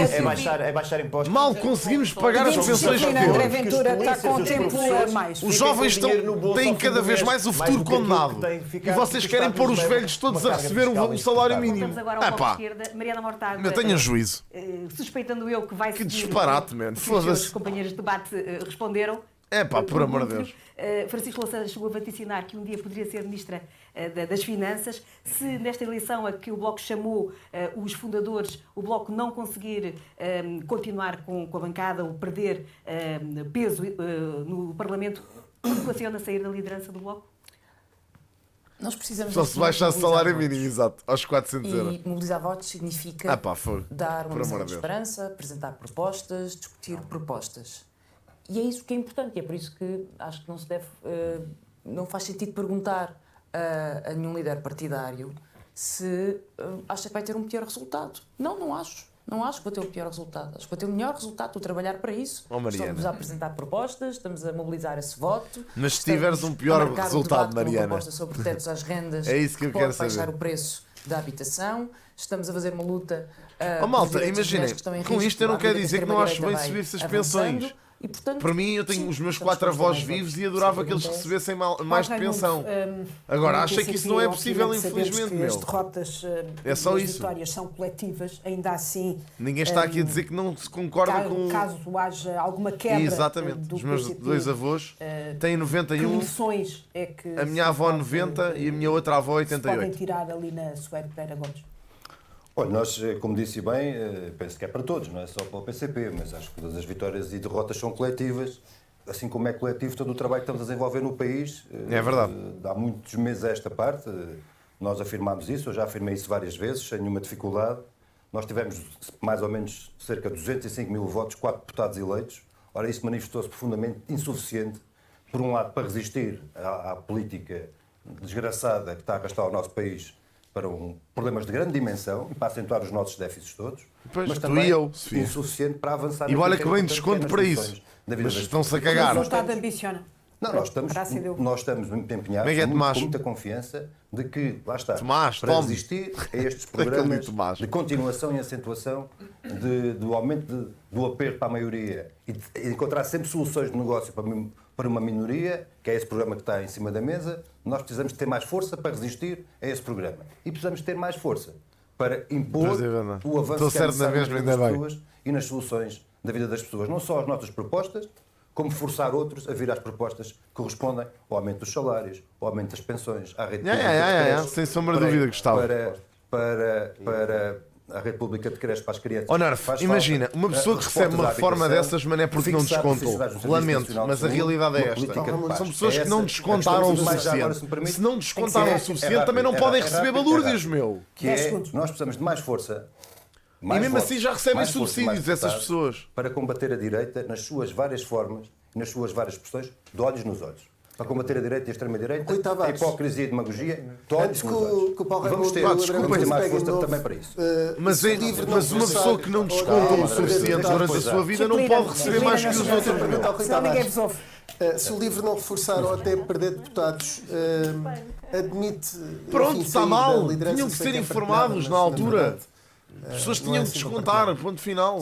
É completamente partilhada e, aliás, isso é uma das coisas que me permite responder a esta pergunta sem dizer... O meu pai também vai receber uma boa reforma, a minha mãe também. Descontaram com caraças durante a vida toda. Porque quem viu o que eu vi a Isabel Menes Lopes ganhar um debate ao Ministro da Defesa sobre temas de defesa fica completamente descansado em relação a esse tema e, portanto...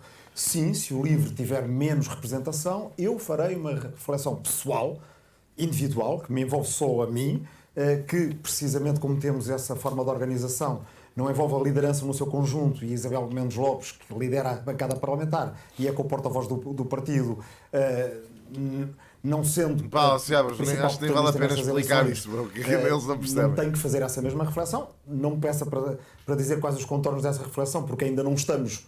no dia 19 de maio, e os indicadores que temos é de facto que o LIVRE está a crescer. E estamos todos de acordo, toda a gente está a batalhar para ter mais votos. E aquilo com que estou muito contente é que vi uma bancada do LIVRE a crescer. Diga? Também não equaciona esse cenário? Não, equaciono perfeitamente esse cenário. Se o LIVRE diminuir a sua representação, é evidentemente que faço uma reflexão que me envolve apenas a mim. Isso disse-o claramente. Agora, o que nós queremos não é apenas concorrer para fazer parte de uma oposição mais dura à direita.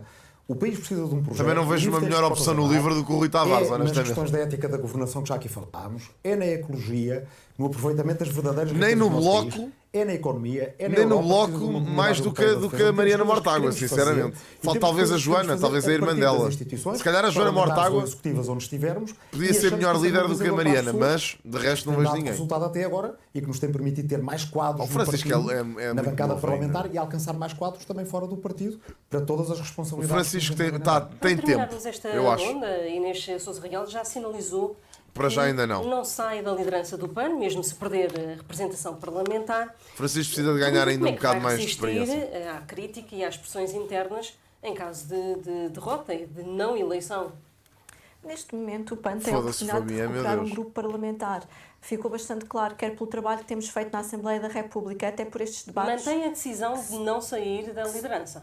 Só o PAN tem trazido o debate sobre a crise climática para estes debates e também tem sido o partido que tem agendado... Em relação à Inês Sousa Real, por exemplo, vejo o Rafael a ser um bom líder também, partidário. Na proteção animal a mesma coisa. Mas a Inês é uma excelente líder do PAN. Pelo menos representa bem os valores do PAN, eu acho. Temos neste momento uma oportunidade que as pessoas votem nas causas em que acreditem, porque um deputado a mais ou menos para os grandes partidos não fará a diferença. Para o PAN poder trabalhar mais, e eu como deputada única e líder do PAN, para as conquistas que já aqui falei, que fomos de facto os mais eficientes e aqueles que mais avançámos no Parlamento, tive que ultrapassar muitos obstáculos. Tinha muitas vezes só um minuto para falar, eu também acho que faz. Ao mesmo tempo, já disse isso muitas vezes. Parlamentar por algumas bancadas e, portanto, aquilo que de facto temos neste momento uma oportunidade é a oportunidade de crescer e já em 2024 o PAN cresceu e ficámos a muito poucos votos de eleger um grupo parlamentar. Qualquer reflexão sobre os resultados está feito após as autárquicas, até porque não nos podemos esquecer que estes ciclos muito curtos, e em 4 anos, enquanto porta-voz do PAN, já tive mais atos eleitorais que todos os meus líderes anteriores. E, portanto, nós não nos podemos esquecer que, acima de tudo, neste momento, a reflexão que temos que fazer é em prol do país, eu não vou dizer dos onde é que vou votar, que estão cansados desta instabilidade política que não resolve os grandes problemas até o dia das eleições. Falemos então de um dos problemas que afetou a vida dos portugueses exatamente há uma semana, o chamado apagão. Nessa altura, como Luís Montenegro, que mais uma vez o CESP falhou quando era preciso, já foram injetados 700 milhões de euros nesta estrutura. Qual é a alternativa que o Governo está a ponderar e pergunto-lhe se, por exemplo, utilizar a Starlink, a rede de satélites de Elon Musk, está em cima da mesa. Mas vocês não ouvem mesmo nada do que as pessoas dizem. O que está em cima da mesa é, de facto, reestruturar aquele mecanismo que tem falhado sucessivas vezes, nomeadamente nas alturas onde é chamado a cumprir aquela que é a sua missão principal, que é os casos de emergência, os casos, enfim, mais prementes. Mas deixe-me dizer-lhe que a questão que coloca permite evidenciar não só, mais uma vez, o papel que a rádio teve, como, sobretudo, a resposta que as portuguesas e os portugueses deram numa circunstância absolutamente inesperada, inédita, e que foi de grande sentido de responsabilidade, de civismo, de espírito de entreajuda e de solidariedade. Aquilo que foram as reações político-partidárias ao que aconteceu é completamente desfasado da vida cotidiana real das pessoas. Eu não estou a dizer com isto que elas não tiveram momentos de intranquilidade, de inquietação, de dúvida. E é legítimo. Nós ficámos sem fornecimento de energia elétrica sem sabermos qual era a origem e com uma grande dificuldade em poder reativar todo o sistema. Mas fizemos de forma autónoma, com decisões que foram tomadas na hora, desde o primeiro minuto, e que proporcionaram que os resultados fossem até melhor do que aquilo que aconteceu em Espanha, onde, de facto, eclodiu a questão. Espanha, que tinha a alternativa de fornecimento elétrico, quer de França, quer de Marrocos. Mas Espanha comunicou de hora a hora, foi comunicando de hora a hora, através da rádio, nomeadamente, isso falhou a gestão de crise. Eu vou lhe dizer uma coisa. Se quiserem comparar aquilo que é a reação dos espanhóis, das entidades espanholas, até dos partidos políticos espanhóis, àquilo que aconteceu em Espanha, com aquilo que aconteceu em Portugal, comparem à vontade. Sabe que o governo português, até, enfim, a intervenção do Primeiro-Ministro tem sido utilizada no combate, nesse combate em Espanha, como precisamente o elemento diferenciador pela positiva para aquilo que aconteceu em Portugal. Deixe-me dizer, é sempre possível nós irmos verificar se as coisas funcionaram bem ou mal. Círculo de compensação nacional. No essencial, nós salvaguardamos, em primeiro lugar, uma medida. A reposição mas para mim, eu não votaria. Nós salvaguardamos a continuidade dos serviços e tranquila se fizesse das infraestruturas críticas e nós tranquilizamos a população com as informações sustentadas que tínhamos. Sabe que em momentos de crise, comunicar hora a hora deve incorporar uma mensagem. Comunicar só por comunicar não é a melhor opção. Mas as pessoas não estavam às escuras. Perdem-se as comunicações. Não, as pessoas não estavam às escuras. As pessoas tiveram, através da rádio, o Ministro da Presidência, desde a primeira hora, a dar as informações que tínhamos. Mas a não indicar qual era o período em que ia durar o Mas eles não sabiam como é que eles iam saber, mulher de Deus. Públicas contactassem com a população. Eles não sabem, nem em Espanha sabiam, quanto mais. As entidades espalhadas pelo país, forças de segurança, as autarquias locais, serviços desconcentrados do Estado a cumprirem o seu papel. Esta malta fala, agora também, falam empresas, todos como se fizessem melhor. Cidadãos individualmente considerados, muitas empresas que colaboraram. Critica-se a atuação do governo numa situação completamente. Sempre que houve informação concreta, relevante, foi transmitida. Agora, veja, se nós tivéssemos comunicado da forma rápida e irresponsável, dizendo que a expectativa era uma e ela depois não se concretizasse, porque nós não tínhamos a certeza da informação que estávamos a dar, isso sim ia gerar ainda mais intranquilidade. Ou então, se nós quiséssemos optar por uma gestão muito prudente, e então íamos dizer às pessoas, olha, agora vamos precisar de 2 ou 3 ou 4 dias, porque era a nossa salvaguarda para não sermos apanhados em falso. Deixe-me dizer. Temos que interromper a sede, temos que avançar. Não estamos propriamente a avaliar o apagão e a atuação do Governo no apagão. Esse debate também já foi feito. A pergunta era sobre o Ciresp, e se me permitir... Sim, mas é que o Ciresp também me tronca nisto, porque o Ciresp foi um sistema que nós herdámos, desorganizado. Eu até vi as comunicações do Governo a invalidar essas informações. De 2017, que foi das 72 horas. Das primeiras vezes que se notou, de facto, grandes falhas no Ciresp. De lá para cá, já lá foram 8 anos. O Governo no Twitter teve sempre a comunicar. O Ciresp e nem os governos do Partido Socialista conseguiram mudar este sistema. A pergunta é porquê? Porquê é que é tão difícil mexer num sistema que falha e que para o qual injetamos tantos milhões? Bom, e eu só queria falar do Ciresp e não do apagão. Olha, o Ciresp. Não podem ser isoladas dessa maneira. O Ciresp foi alvo de investimento a seguir a 2017. Nós ainda hoje é fácil culpar o Ciresp porque o Ciresp não fala. Nós ainda hoje não sabemos exatamente que tentativas de comunicações é que foram feitas através do Ciresp e falharam, e nós precisamos, para discutir uma matéria tão importante como o sistema de comunicações em situações de emergência, de perceber o que é que falhou. E nós ainda não sabemos, só sabemos que o Governo responsabilizou o Ciresp pelas falhas na comunicação. E Luís Montenegro fez aqui um grande elogio à rádio, mas não a usou para comunicar com os portugueses. E explicou porquê agora. E eu queria pegar neste ponto, porque este ponto é muito importante. Ele falou ao país duas vezes. A comunicação, hora a hora, mesmo quando não há informação nova a dar, ela ocupa espaço que não é ocupado pelas notícias falsas e dá segurança. Quando durante várias horas seguidas não há ninguém do Governo ou da Proteção Civil a comunicar com as pessoas, isso gera insegurança. Pedro, isso é da responsabilidade de quem, mano? Mais uma vez a passar paninho nas pessoas. É pá, as pessoas fazem desinformação, a culpa é delas, pá. Não é do Governo, é delas. E sobre o Ciresp... Caramba, pá, criminalize-se essa merda já. O PSD há muitos anos que fala... Vais desinformar, partilhas de informação falsa, man, leva-se uma multazinha que é para parar de fazer essa merda, meu. Uma alternativa ao Ciresp. Pá, agora a culpa é do Governo, não, para as pessoas andarem a espalhar informação falsa. Isso é ridículo. E em matéria de crises... Sempre a desculpar as pessoas, pá, irrita-me este Luís Montenegro tem um currículo. Valha-me Deus. E no que diz respeito ao INEM, nós tivemos uma greve no INEM, tivemos 11 mortos durante essa greve. E tivemos uma gestão negligente e irresponsável dessa greve. E até ao dia de hoje, nós não temos uma palavra do Primeiro-Ministro a assumir as responsabilidades. Do ponto de vista de gestão de crises, este Governo é profundamente incompetente. Marina Mortágua, estão sempre a desculpar, do Bloco de Esquerda em termos até de segurança, são os cabos submarinos. Estão sempre a passar paninhos às pessoas. O Bloco de Esquerda propõe a proteção destes cabos submarinos que passam em grande parte do território marítimo de Portugal. Há várias preocupações que temos em questões de segurança. A primeira, que foi mostrada com o apagão, tem a ver com a soberania de infraestruturas centrais. Isso é perigosíssimo, velhote. A nossa maior ameaça à segurança neste momento são as alterações climáticas. E compreendemos todos os impactos que elas podem ter. Isso quer dizer preparar o território, investir na proteção civil e investir na detenção e gestão de infraestruturas que são centrais. O que não acontece neste momento.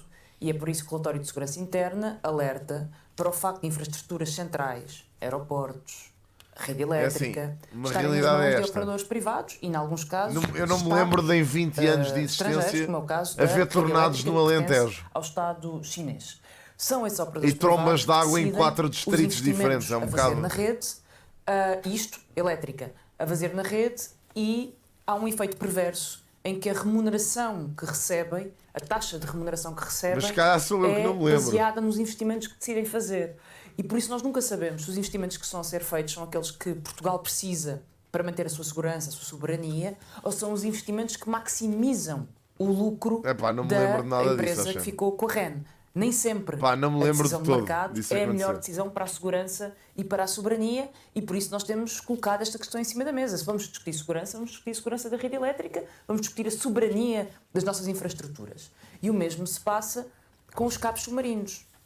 A pergunta há pouco sobre se com a falha do sistema de comunicação nós devíamos adotar o Starlink é um exemplo do que se passa neste momento. Nós temos uma infraestrutura digital e de comunicações que é essencial à nossa segurança. Parte dela está em cabos submarinos, outra parte funciona por satélite. E entregamos essa estrutura nas mãos de uma oligarquia baseada nos Estados Unidos da América.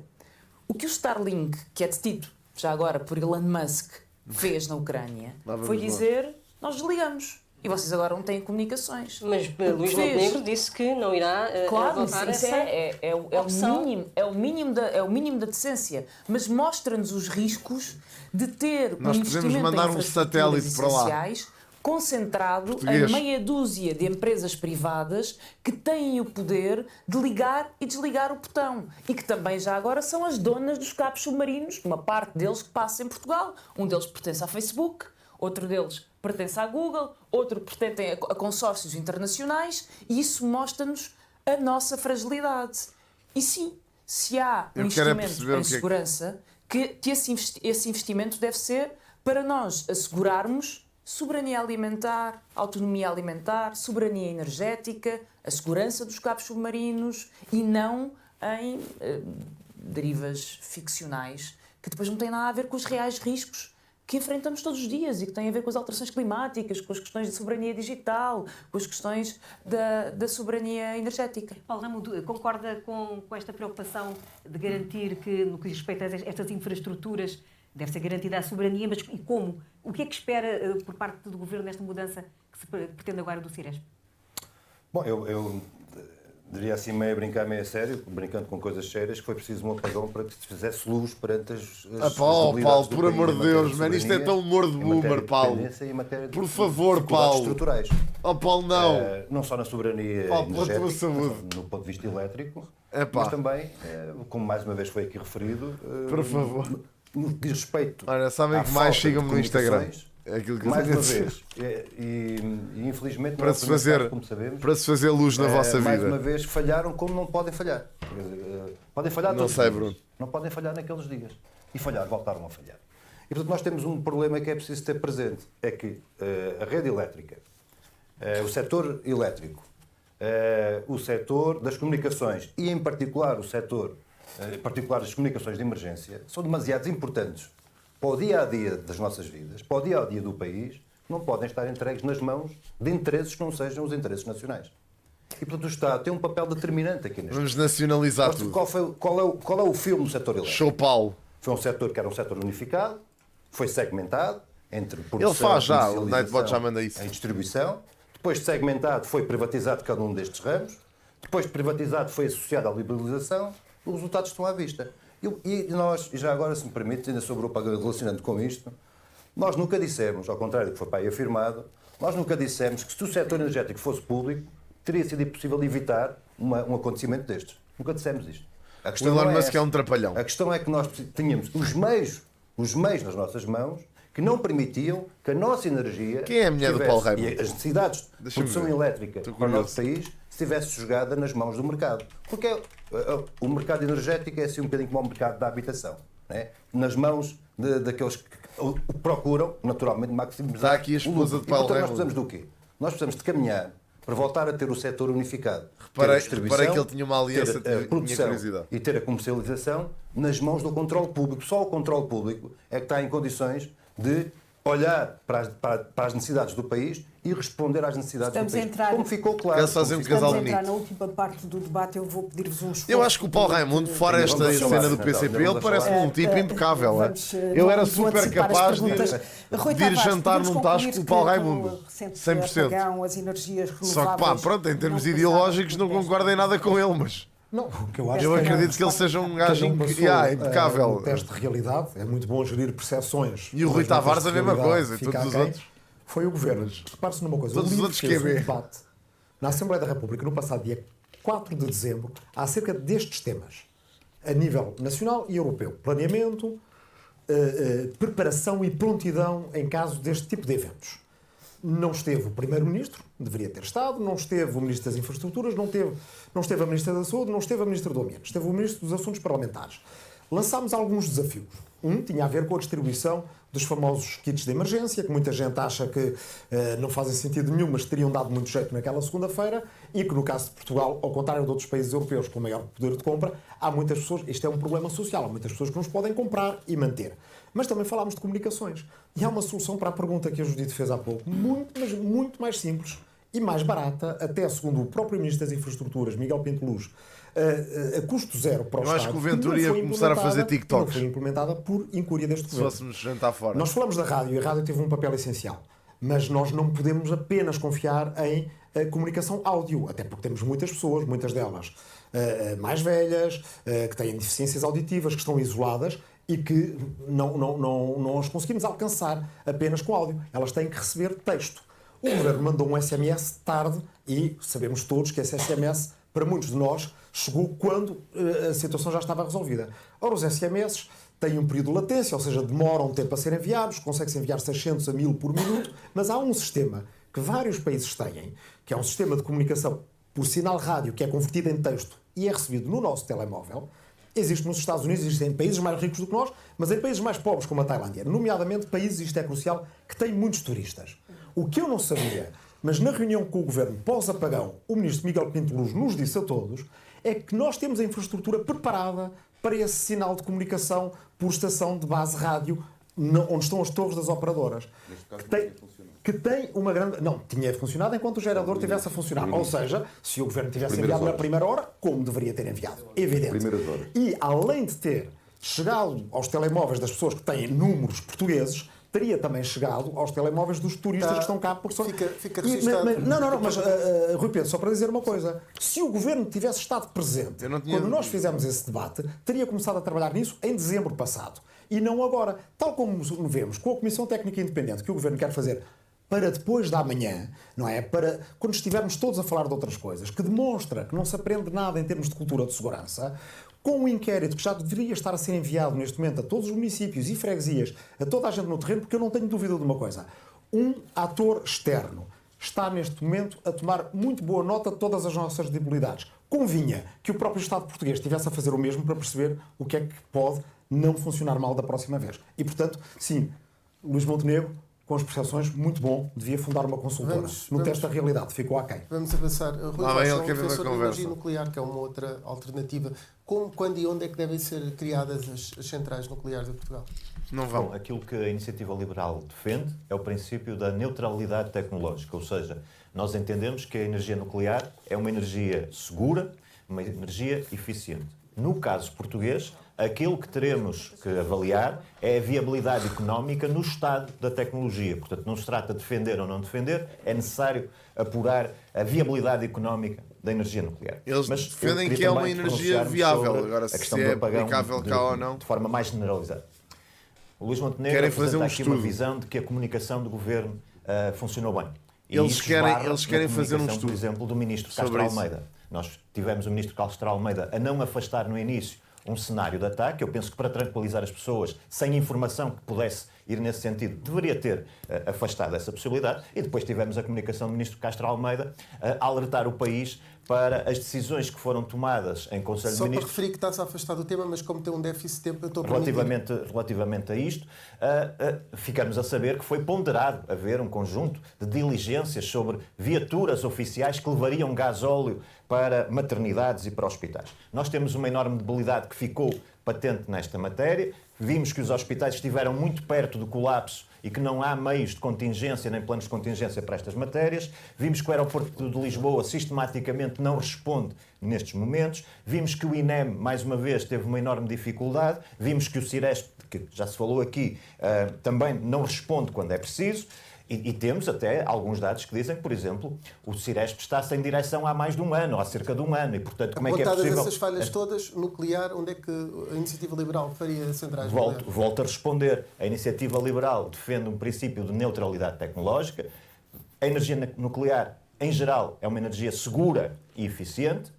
Há um estudo de viabilidade económica para eu lhe poder responder essa pergunta. E, portanto, enquanto essa viabilidade económica com o estado atual da tecnologia não estiver provada, não faz sentido a pergunta. Agora, se devemos negar a possibilidade de um dia, em determinado momento, termos energia nuclear em Portugal, óbvio que não. Aliás, quem o fez na Europa está a pagar um preço por isso, recorrendo a energias mais poluentes e ficando na dependência de pessoas pouco recomendáveis e países pouco recomendáveis. Ventura, o apagão que Portugal teve recentemente é uma questão de segurança. E acrescento aqui uma pergunta: o facto de a REN, a Rede Elétrica Nacional, ter como um dos acionistas da concessão uma empresa da China, é um problema para a segurança interna? Antes de mais, o que foi um problema para a segurança interna foi a incompetência e a desorientação do Governo. Isso é que foi mesmo um problema para a segurança interna. E aí, Luís Montenegro pode dar as voltas que quiser. Nós ouvimos o Presidente da República ontem, o Presidente da República dizer que não recebeu nenhuma SMS. O Presidente da República. Quando o Presidente não recebe, como é que nós receberemos? Quer dizer, se o Presidente da República não recebeu uma SMS do Governo, imagina o resto dos cidadãos. Isto é pura desorientação. Sim, porque toda a gente sabe que a rede para o Presidente da República é mais eficaz do que o Presidente do Sindicato dos Técnicos de Emergência dizer assim: devia ter sido enviado uma SMS. A gente sabe que as comunicações da Proteção Civil dão prioridade ao telemóvel do Presidente. Mas talvez era um bom dia para sabermos quem deu essa indicação e porque é que ela não foi dada. Depois, o plano de emergência ativado pelo Primeiro-Ministro Luís Montenegro é feito já depois das 5 da tarde. É completamente inconcebível que num país que tem às 11h33 um apagão, sem que eu acho que se fosse o Chega no governo, ainda hoje estávamos à espera do plano de emergência. Ninguém sabia. E, portanto, era copiado o próprio Primeiro-Ministro tinha mais propostas do Bloco todos aqui. E o que acontece é que ninguém é informado. E o plano de emergência só é ativado às 17h. Mais grave ainda. E provavelmente merece uma censura ainda maior. Diz o Primeiro-Ministro. É que então nós até já fomos elogiados por isto, fomos melhores do que Espanha. Ó, Sr. Primeiro-Ministro, nós fomos melhores. Tu é que és bom. Eu não. Agora o Ventura não é de certeza. Ainda em apagão. Espanha, 9 das 15 Eu nem tenho intenções de ir ao Ventura. Porque é que me estás a mandar para lá? Eu nem quero ir. Recuperaram a luz mais cedo. Desculpe lá, Sr. Primeiro-Ministro, foi pura incompetência, pura desorientação e que só mostra que, para além de não estar preparado para governar em tempos normais, não está preparado ainda mais para governar em tempos de crise, porque não conseguiu gerir de todo uma situação destas.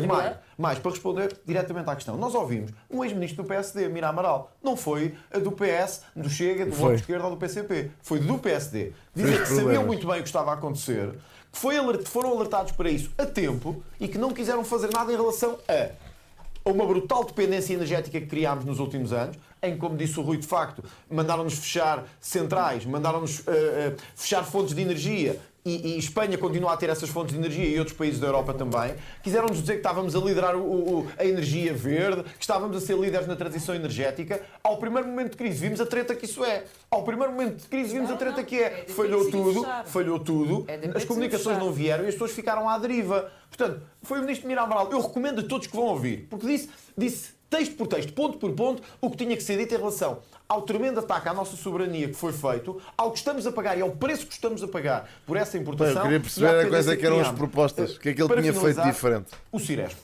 É inconcebível que depois de terem morrido dezenas de pessoas nos incêndios em 2017, palavras do então Primeiro-Ministro António Costa, vamos fazer um investimento no Ciresp significativo para que não volte a falhar. Falhou em 17, falhou em 18, falhou em 19 e agora, quando mais precisamos dele, voltou a falhar e já lá gastámos 700 milhões de euros. Às vezes as pessoas perguntam-me assim, bom, onde é que vão buscar, onde é que andam a gastar o dinheiro? Este é um bom exemplo do dinheiro que andamos a desbaratar há décadas, há anos, num sistema que, quando é preciso, não funciona. E aí, PS e PSD, desculpem lá, são os grandes responsáveis. Agora, o Sr. Primeiro-Ministro, desculpe dizer-lhe isto aqui, foi puramente incompetente na gestão de uma crise em que precisávamos de um Primeiro-Ministro forte. André Ventura, já vou à Inês Sousa Real, mas deixe-me só aproveitar a sua pergunta para perguntar a Luís Montenegro se houve indicação do Governo para que não houvesse aquela comunicação.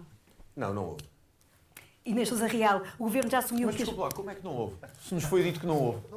Se não houve comunicação, alguém deu essa indicação. Não houve indicação para não haver comunicação. Houve indicação para ser enviado o SMS à hora que foi. Às 7 da tarde, ou às 8. Porquê que não foi antes? Sr. Deputado André Ventura, eu posso lhe explicar outra vez, se quiser, sem problema nenhum. Houve indicação para enviar... O Governo, desde a primeira hora, deu à população portuguesa todas as informações de que tinha para podermos, em primeiro lugar, assegurar a tranquilidade pública, a gestão e a manutenção da atividade das infraestruturas essenciais e críticas e a normalização do fornecimento. E já agora deixe-me dizer-lhe uma coisa.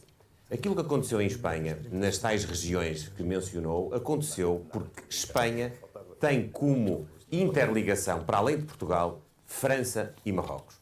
E já agora também, se há coisa que ficou comprovada é que nós temos capacidade de autonomia, não só para reiniciar todo o sistema de abastecimento, como depois alimentá-lo. E o SMS? O diretor da rede já explicou isso! Foi enviado quando havia informação fidedigna para transmitir e quando estavam salvaguardadas as diligências que eram mais prioritárias.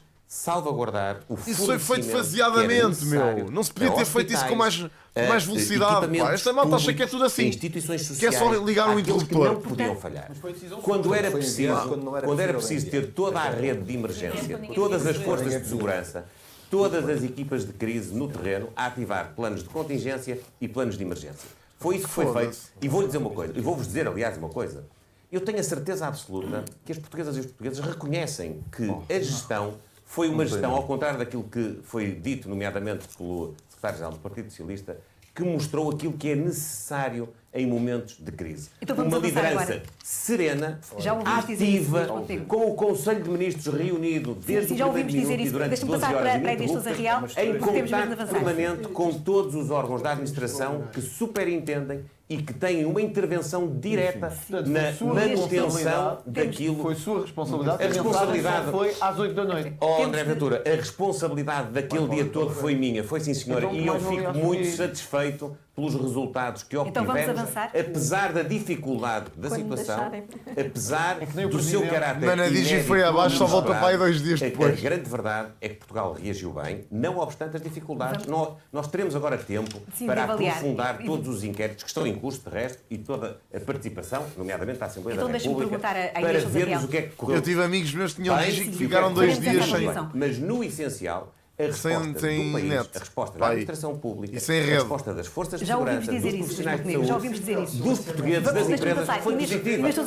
Só mesmo quem está permanentemente a querer deitar abaixo é que tem esta atitude. Que as barragens... Peço um momento. O Governo já assumiu que as barragens... Mas, Rui Tavares, eu peço desculpa, mas eu ainda não falei e agradecia que me deixassem também falar, já porque é uma falta de respeito e ainda não teve que intervir nesta 10 horas antes, tinha dado 10 horas de avanço às pessoas para se prepararem. E isso foi admitido aqui hoje. 10 horas antes do envio não havia apagão. O senhor doutor Rui Tavares está sempre a deturpar factos. 10 horas antes, o SMS foi enviado. O SMS aqui. Deixa-me dizer que o senhor tem que ser verdadeiro. O senhor tem que ser verdadeiro. Isso. O SMS foi enviado pouco depois das 17 horas. O evento foi às 11h33. Se fosse 10 horas antes, era às 7 da manhã, não havia apagão. E deixa-me dizer outra coisa. O SMS foi quando havia informação fidedigna para transmitir. Sabe que gerir crises, gerir aquela que é a reação de uma comunidade inteira, O Governo já assumiu que a barragem do Baixo Sabor... A realidade é que ninguém sabia o que é que era. Nem o próprio Governo sabia o que era. Peço desculpa, Rui Tavares e Luís Montenegro. Não consigo mesmo que continuar. Rui, eu peço desculpa, mas tu já falaste. As barragens do Baixo Sabor e do Alqueva, já disse o Governo, Inês, puderam ouvir agora, vão ser inseridas neste sistema que falava agora. É jornalista que não se cala. Sistema elétrico. Peço desculpa, vai ter que repetir a pergunta, porque nem o Rui Tavares nem o Luís Montenegro deixaram de ouvir a pergunta. Já assumiu que as barragens do Baixo Sabor e do Alqueva vão ser utilizadas também agora para este sistema do arranque autónomo. É uma solução que, em termos ambientais, tranquiliza ou preocupa o PAN? Bom, primeira questão, em relação até ao tempo de resposta e da comunicação do Governo. A comunicação do Governo tem sido como a resposta à crise climática. Se o Carlos Daniel já estava ali a distribuir chapada a toda a gente. Eu aqui reconheço que houve coisas que correram bem na gestão, mas houve coisas que também correram menos bem, e Luís Montenegro tem que ter a humildade, enquanto Primeiro-Ministro, de reconhecer que teria sido importante para o país ter uma primeira mensagem, ainda que a reconhecer, não sabemos o que se está a passar, mas apelamos à tranquilidade porque estamos a apurar o que se está a passar. No que diz respeito ao combate à crise climática, é importante não perdermos de vista que neste momento temos os lobbies dos combustíveis fósseis, do nuclear. Espanha tem centrais nucleares de carvão e também ficou às escuras. Aliás, não foi possível recuperar a eletricidade por via não só você foi lá, centrais, disse como eu recordo-me do Governo você foi lá precisamente com as renováveis que se retomou em Portugal a eletricidade e a energia. E, portanto, não foi com nenhum outro tipo de fonte de energia. Mesmo no que diz respeito às barragens, é fundamental nós termos a percepção do impacto ambiental que tem e a necessidade de fazermos a avaliação ambiental. E por isso mesmo o que o PAN defende é que, a par de termos a rede e a distribuição nas mãos e termos soberania nacional nessa matéria, termos também um plano nacional de produção energética que garanta a nossa soberania, assente sobretudo nas renováveis, que é absolutamente fundamental, com as eólicas, os painéis fotovoltaicos. Precisamos de garantir que nos telhados das escolas, nos telhados, por exemplo, daqui a bocado já foram 2 horas. Parques de estacionamento, até nas autoestradas, às 11h30, faltam 10 minutos. Para termos uma verdadeira autonomia. Está percebido o seu ponto, temos mesmo que avançar. Eu peço desculpa, mas eu não interrompi ninguém, estou em déficit e só mesmo concluir. Mas temos uma cultura de prevenção que não está a ser apostada em Portugal, quer em matéria de proteção civil. Quando o PAN, mesmo na defesa, disse que era preciso adaptarmos as nossas infraestruturas principais ou até mesmo as alterações climáticas, os grandes partidos riram-se. Mas já vamos falar da defesa, exatamente. É fundamental isso. E a pergunta segue já para Luís Montenegro. Concorda ou não com e é um sim ou não, com a criação de um imposto europeu para financiar a defesa? Não. Pedro Nuno Santos.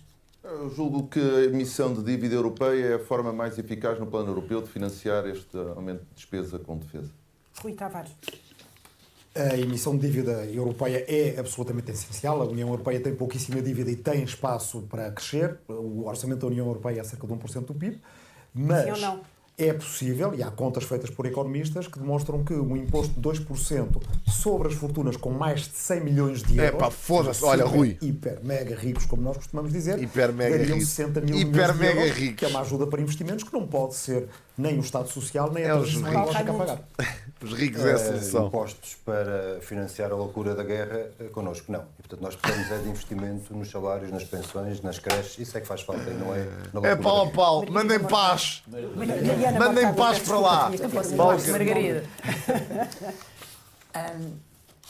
Não deixa de ser irónico que a União Europeia tenha deixado durante a crise tanta gente passar fome, ficar no desemprego. É pá, Mariana, não foi isso que te perguntaram, pá. Responda à pergunta. pergunta. Tenha ponderado emitir dívida europeia. E de repente, do nada, aparece dívida europeia para financiar a compra de armas quando a União Europeia é uma superpotência. Olha, o PCP e o Bloco deem as mãos e vão para lá, para a Ucrânia cantar. De Israel. E, portanto, querem emitir dívida europeia, vamos investir nos hospitais e vamos investir na prevenção e na transição climática, vamos investir nos serviços públicos, querem taxar os ricos, vamos sim taxar os ricos para haver serviços públicos. Taxar os ricos, vamos embora, Robin dos Bosques. Alimentar a indústria do centro da Europa. Inês Sousa Real, a mesma pergunta. Quando o PAN alertou a importância não só termos modelos como na Alemanha, que cada euro investido na defesa tem que ser um euro também investido em matéria social, mas também de combate às alterações climáticas e da adaptação das infraestruturas, os grandes partidos riram-se e não tiveram em consideração que é fundamental para o nosso país, a par da União Europeia, não deixarmos para trás estes desafios. Nós não podemos ter as principais infraestruturas e que não falo apenas dos hospitais, falo também dos aeroportos e temos uma opção que vai custar mais de 10 mil milhões ao país, que é a construção do novo aeroporto em Alcochete e que sabemos que é ambientalmente irresponsável, mas também que é um local de cheias e, portanto, não podemos continuar a ter esta cultura de não termos uma visão de maior prevenção nestas opções. Admitiria ou não um imposto europeu? Não nos faz sentido estarmos a criar impostos e não estarmos, por exemplo, a taxar o armamento e o negócio das armas, que é a proposta que o PAN tem defendido, para que efetivamente possamos canalizar esse valor para a adaptação às alterações climáticas e das infraestruturas, mas sobretudo para as respostas sociais que a população precisa. A mesma pergunta para Rui Rocha. Graficamente, imposto europeu, não. André Ventura, obrigada pela sua síntese. Não, nós já pagamos impostos suficientes para não ter mais impostos sobre que matéria seja e muito menos impostos de natureza europeia. Agora temos que ser... Rapidamente, André Muito Ventura. rapidamente, temos que ser claros. É que há aqui uma irresponsabilidade latente. Eu ouvi na História Real dizer, vamos taxar o armamento. A Europa vai começar a pagar mais para se defender. É preciso as pessoas terem noção do que é que estão a dizer. Nós estamos com uma ameaça no leste da Europa. O presidente russo não está... Não podemos entrar agora no debate. O presidente russo não está armado com cravos nem com livros, está armado. Armado mesmo armado. E portanto, esta conversa de que devíamos pagar mais para ter armas, ou a conversa de que não devemos financiar o armamento, ou que a Europa devia, era deixar as armas e pegar em cravos, eu gostava de ver. Quando se formos atacados, espero que não aconteça. Eu pedi disciplina. Vai fazer uma analogia parva, querem ver? Não vão entrar agora. O Putin está dentro da Europa. Sabe o que é que eu gostava? Eu gostava que se nos invadissem. A desinformação que o Chega promove é mesmo ficou claro que não defendem o imposto europeu. Vamos avançar. Luís Montenegro, não constitucional. Mariana e André, peço desculpa. O Tribunal Constitucional chumbou 6 normas da lei que despenaliza a eutanásia, já defendeu o referendo no passado, mantém que deve haver um referendo sobre esta matéria? Sendo possível, sim.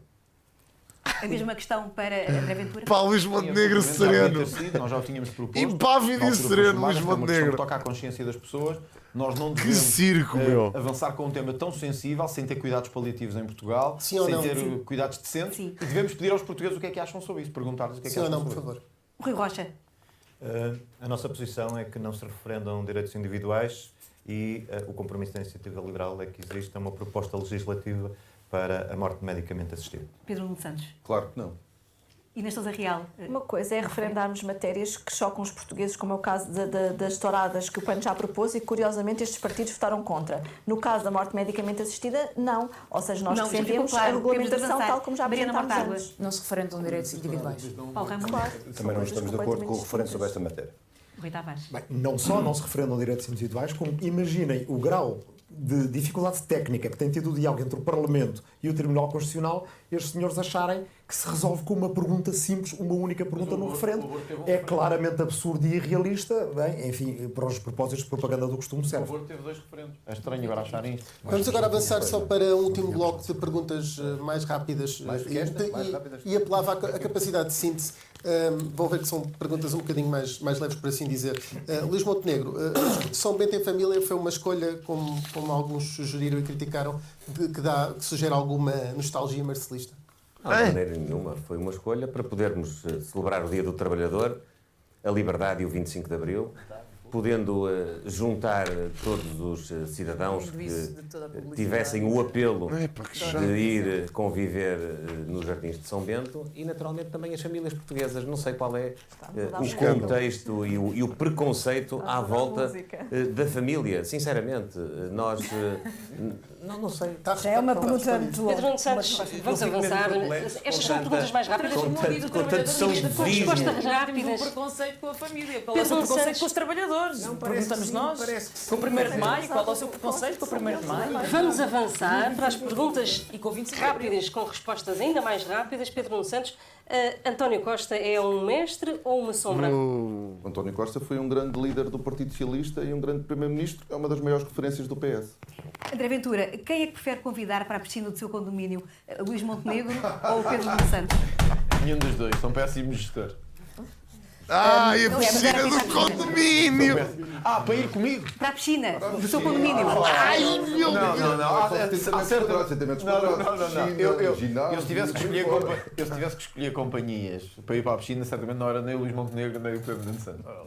Rui Tavares, se tivesse de escolher jantar com André Ventura ou ouvir um discurso de Francisco Louçã em Braga? O discurso do Francisco Louçã, mas imediatamente, porque ao menos sempre se aprende qualquer coisa. É assim, é a realidade, é desagradável, André Ventura. E neste caso real, preferia um churrasco com o presidente da CAP, um almoço vegetariano com os antigos membros do PAN, André Silva, Francisco Ferreira e Cristina Rodrigues, que já falámos hoje aqui. Isto é para os memes do TikTok? Não teria que dispensar qualquer um deles, sendo que o almoço vegetariano seria sempre preferível, até porque o PAN tem apelado às segundas-feiras sem carne, já sabemos, Inês. Todos os líderes a aderirem também. Sim, senhor, vamos deixar de comer carne às segundas. Com quem está obrigado, Inês. Comprometido com aquilo que é a democracia Tofu e Mondays. para o país. Paulo Raimundo, vai tudo a correr ao PAN da cantina. Botija de Gaza, Putin ou Zelensky? Olha, aos dois, porque elas são pesadas. As delas são pesadas. Mesmo aquelas plumas, mesmo as plumas continuam a ser pesadas. Mas eu, de qualquer maneira, também pedia a todos, não é só eles dois, a todos, que nós centrássemos o debate também, não só no peso da botija do gás, mas também nos salários, que é isso que implica na vida das pessoas. Estamos cá para isso. Estamos cá para reduzir o preço da botija do gás para os 20 euros. Certamente ninguém terá a coragem de recusar, desta vez, esta nossa proposta. Mariana Montague, é mais difícil combater o Chega ou convencer o PS a não virar ao centro? Combater o Chega é sempre mais fácil. Aliás, é o nosso ADN. O PS fará aquilo que vai entender, não somos nós que temos que convencer. Aliás, isso é este? Está muito claro qual é o caminho que foi escolhido, por exemplo, na habitação. Rui Rocha, para a Iniciativa Liberal, até onde vai a liberdade individual? 100% honesto. Com o fim do uso obrigatório de cinto de segurança, se isso for uma livre escolha? Eu estou, honestamente, nem sei, que essa discussão faça sentido no momento atual. A liberdade individual é um valor fundamental para a Iniciativa Liberal, mas obviamente há questões de segurança que não perturbam essa liberdade individual no seu âmago. Portanto, a questão não faz sentido. Não faz sentido. Um minuto mesmo para fechar e, portanto, agora é mesmo sim e não, e é uma questão também que está na ordem do dia. Redes sociais, deve ou não haver limitações? André Ventura, comece por si. Sim ou não? O acesso até crianças aos 12 anos. O Chega não vai contribuir para limitar o acesso à liberdade em Portugal, nem o acesso à informação, nem a crianças abaixo de 12 anos. Nem a desinformação, sobretudo. Rui Rocha. Ao TikTok, então, que lhes dá jeito. Ir ao papel das famílias, ao papel dos educadores, ao papel das comunidades escolares e, portanto, isso é uma decisão que deve ser de quem tem a supervisão e a obrigação de educar as crianças. Luís Montenegro, deve haver uma regulamentação já? Sim, já falou deve haver limitações e regras. Inês Sousa Real. Deve-se estudar o impacto que as redes têm nas crianças, mas aquilo que o PAN defende é que as plataformas têm que ser chamadas e responsabilizadas pela partilha. Sim, vem o Mark Zuckerberg, vem cá a Portugal responder. Santos também defende que deve haver regulamentação. Sim, deve haver regulamentação, exatamente, no acesso às redes sociais por parte de crianças. Rui Tavares. As rádios são reguladas, as televisões são reguladas Era o que faltava, que as redes, quer dizer, com as situações de bullying, de questões muito importantes que afetam crianças e adolescentes, não pudessem ser reguladas. Não pode ser o faroeste, e há vidas muitas vezes a lamentar por causa de posições extremistas e irresponsáveis como aquelas que ouvimos aqui. Paulo Raimundo, deve haver limitação, regulação das redes sociais? Nós acho que temos a obrigação de proteger as nossas crianças e, portanto, precisamos as proteger em todas as vertentes da vida. E esta é uma delas também. E para fechar, Mariana Mortágua, o Bloco defende, deve haver uma restrição? No acesso em diálogo com os jovens, mas também das próprias redes, porque elas tornaram-se mecanismos de desinformação, radicalização e, em particular, de ataque às mulheres e para espalhar mensagens de misoginia. Termina aqui o debate da rádio, foi o último desta campanha eleitoral de juntar todos os partidos com representação parlamentar, numa organização das 4 rádios, a Antena 1, a Rádio Observador, a Rádio Renascença e a TSF. Este debate vai agora ficar disponível em todas as plataformas dos respectivos órgãos de comunicação social. Uma boa campanha a todos. Obrigadinho, amigos. E parabéns. Acabou. Chega, é só bots. Olhem os bots nos comentários do YouTube. Sim, senhor, está bem.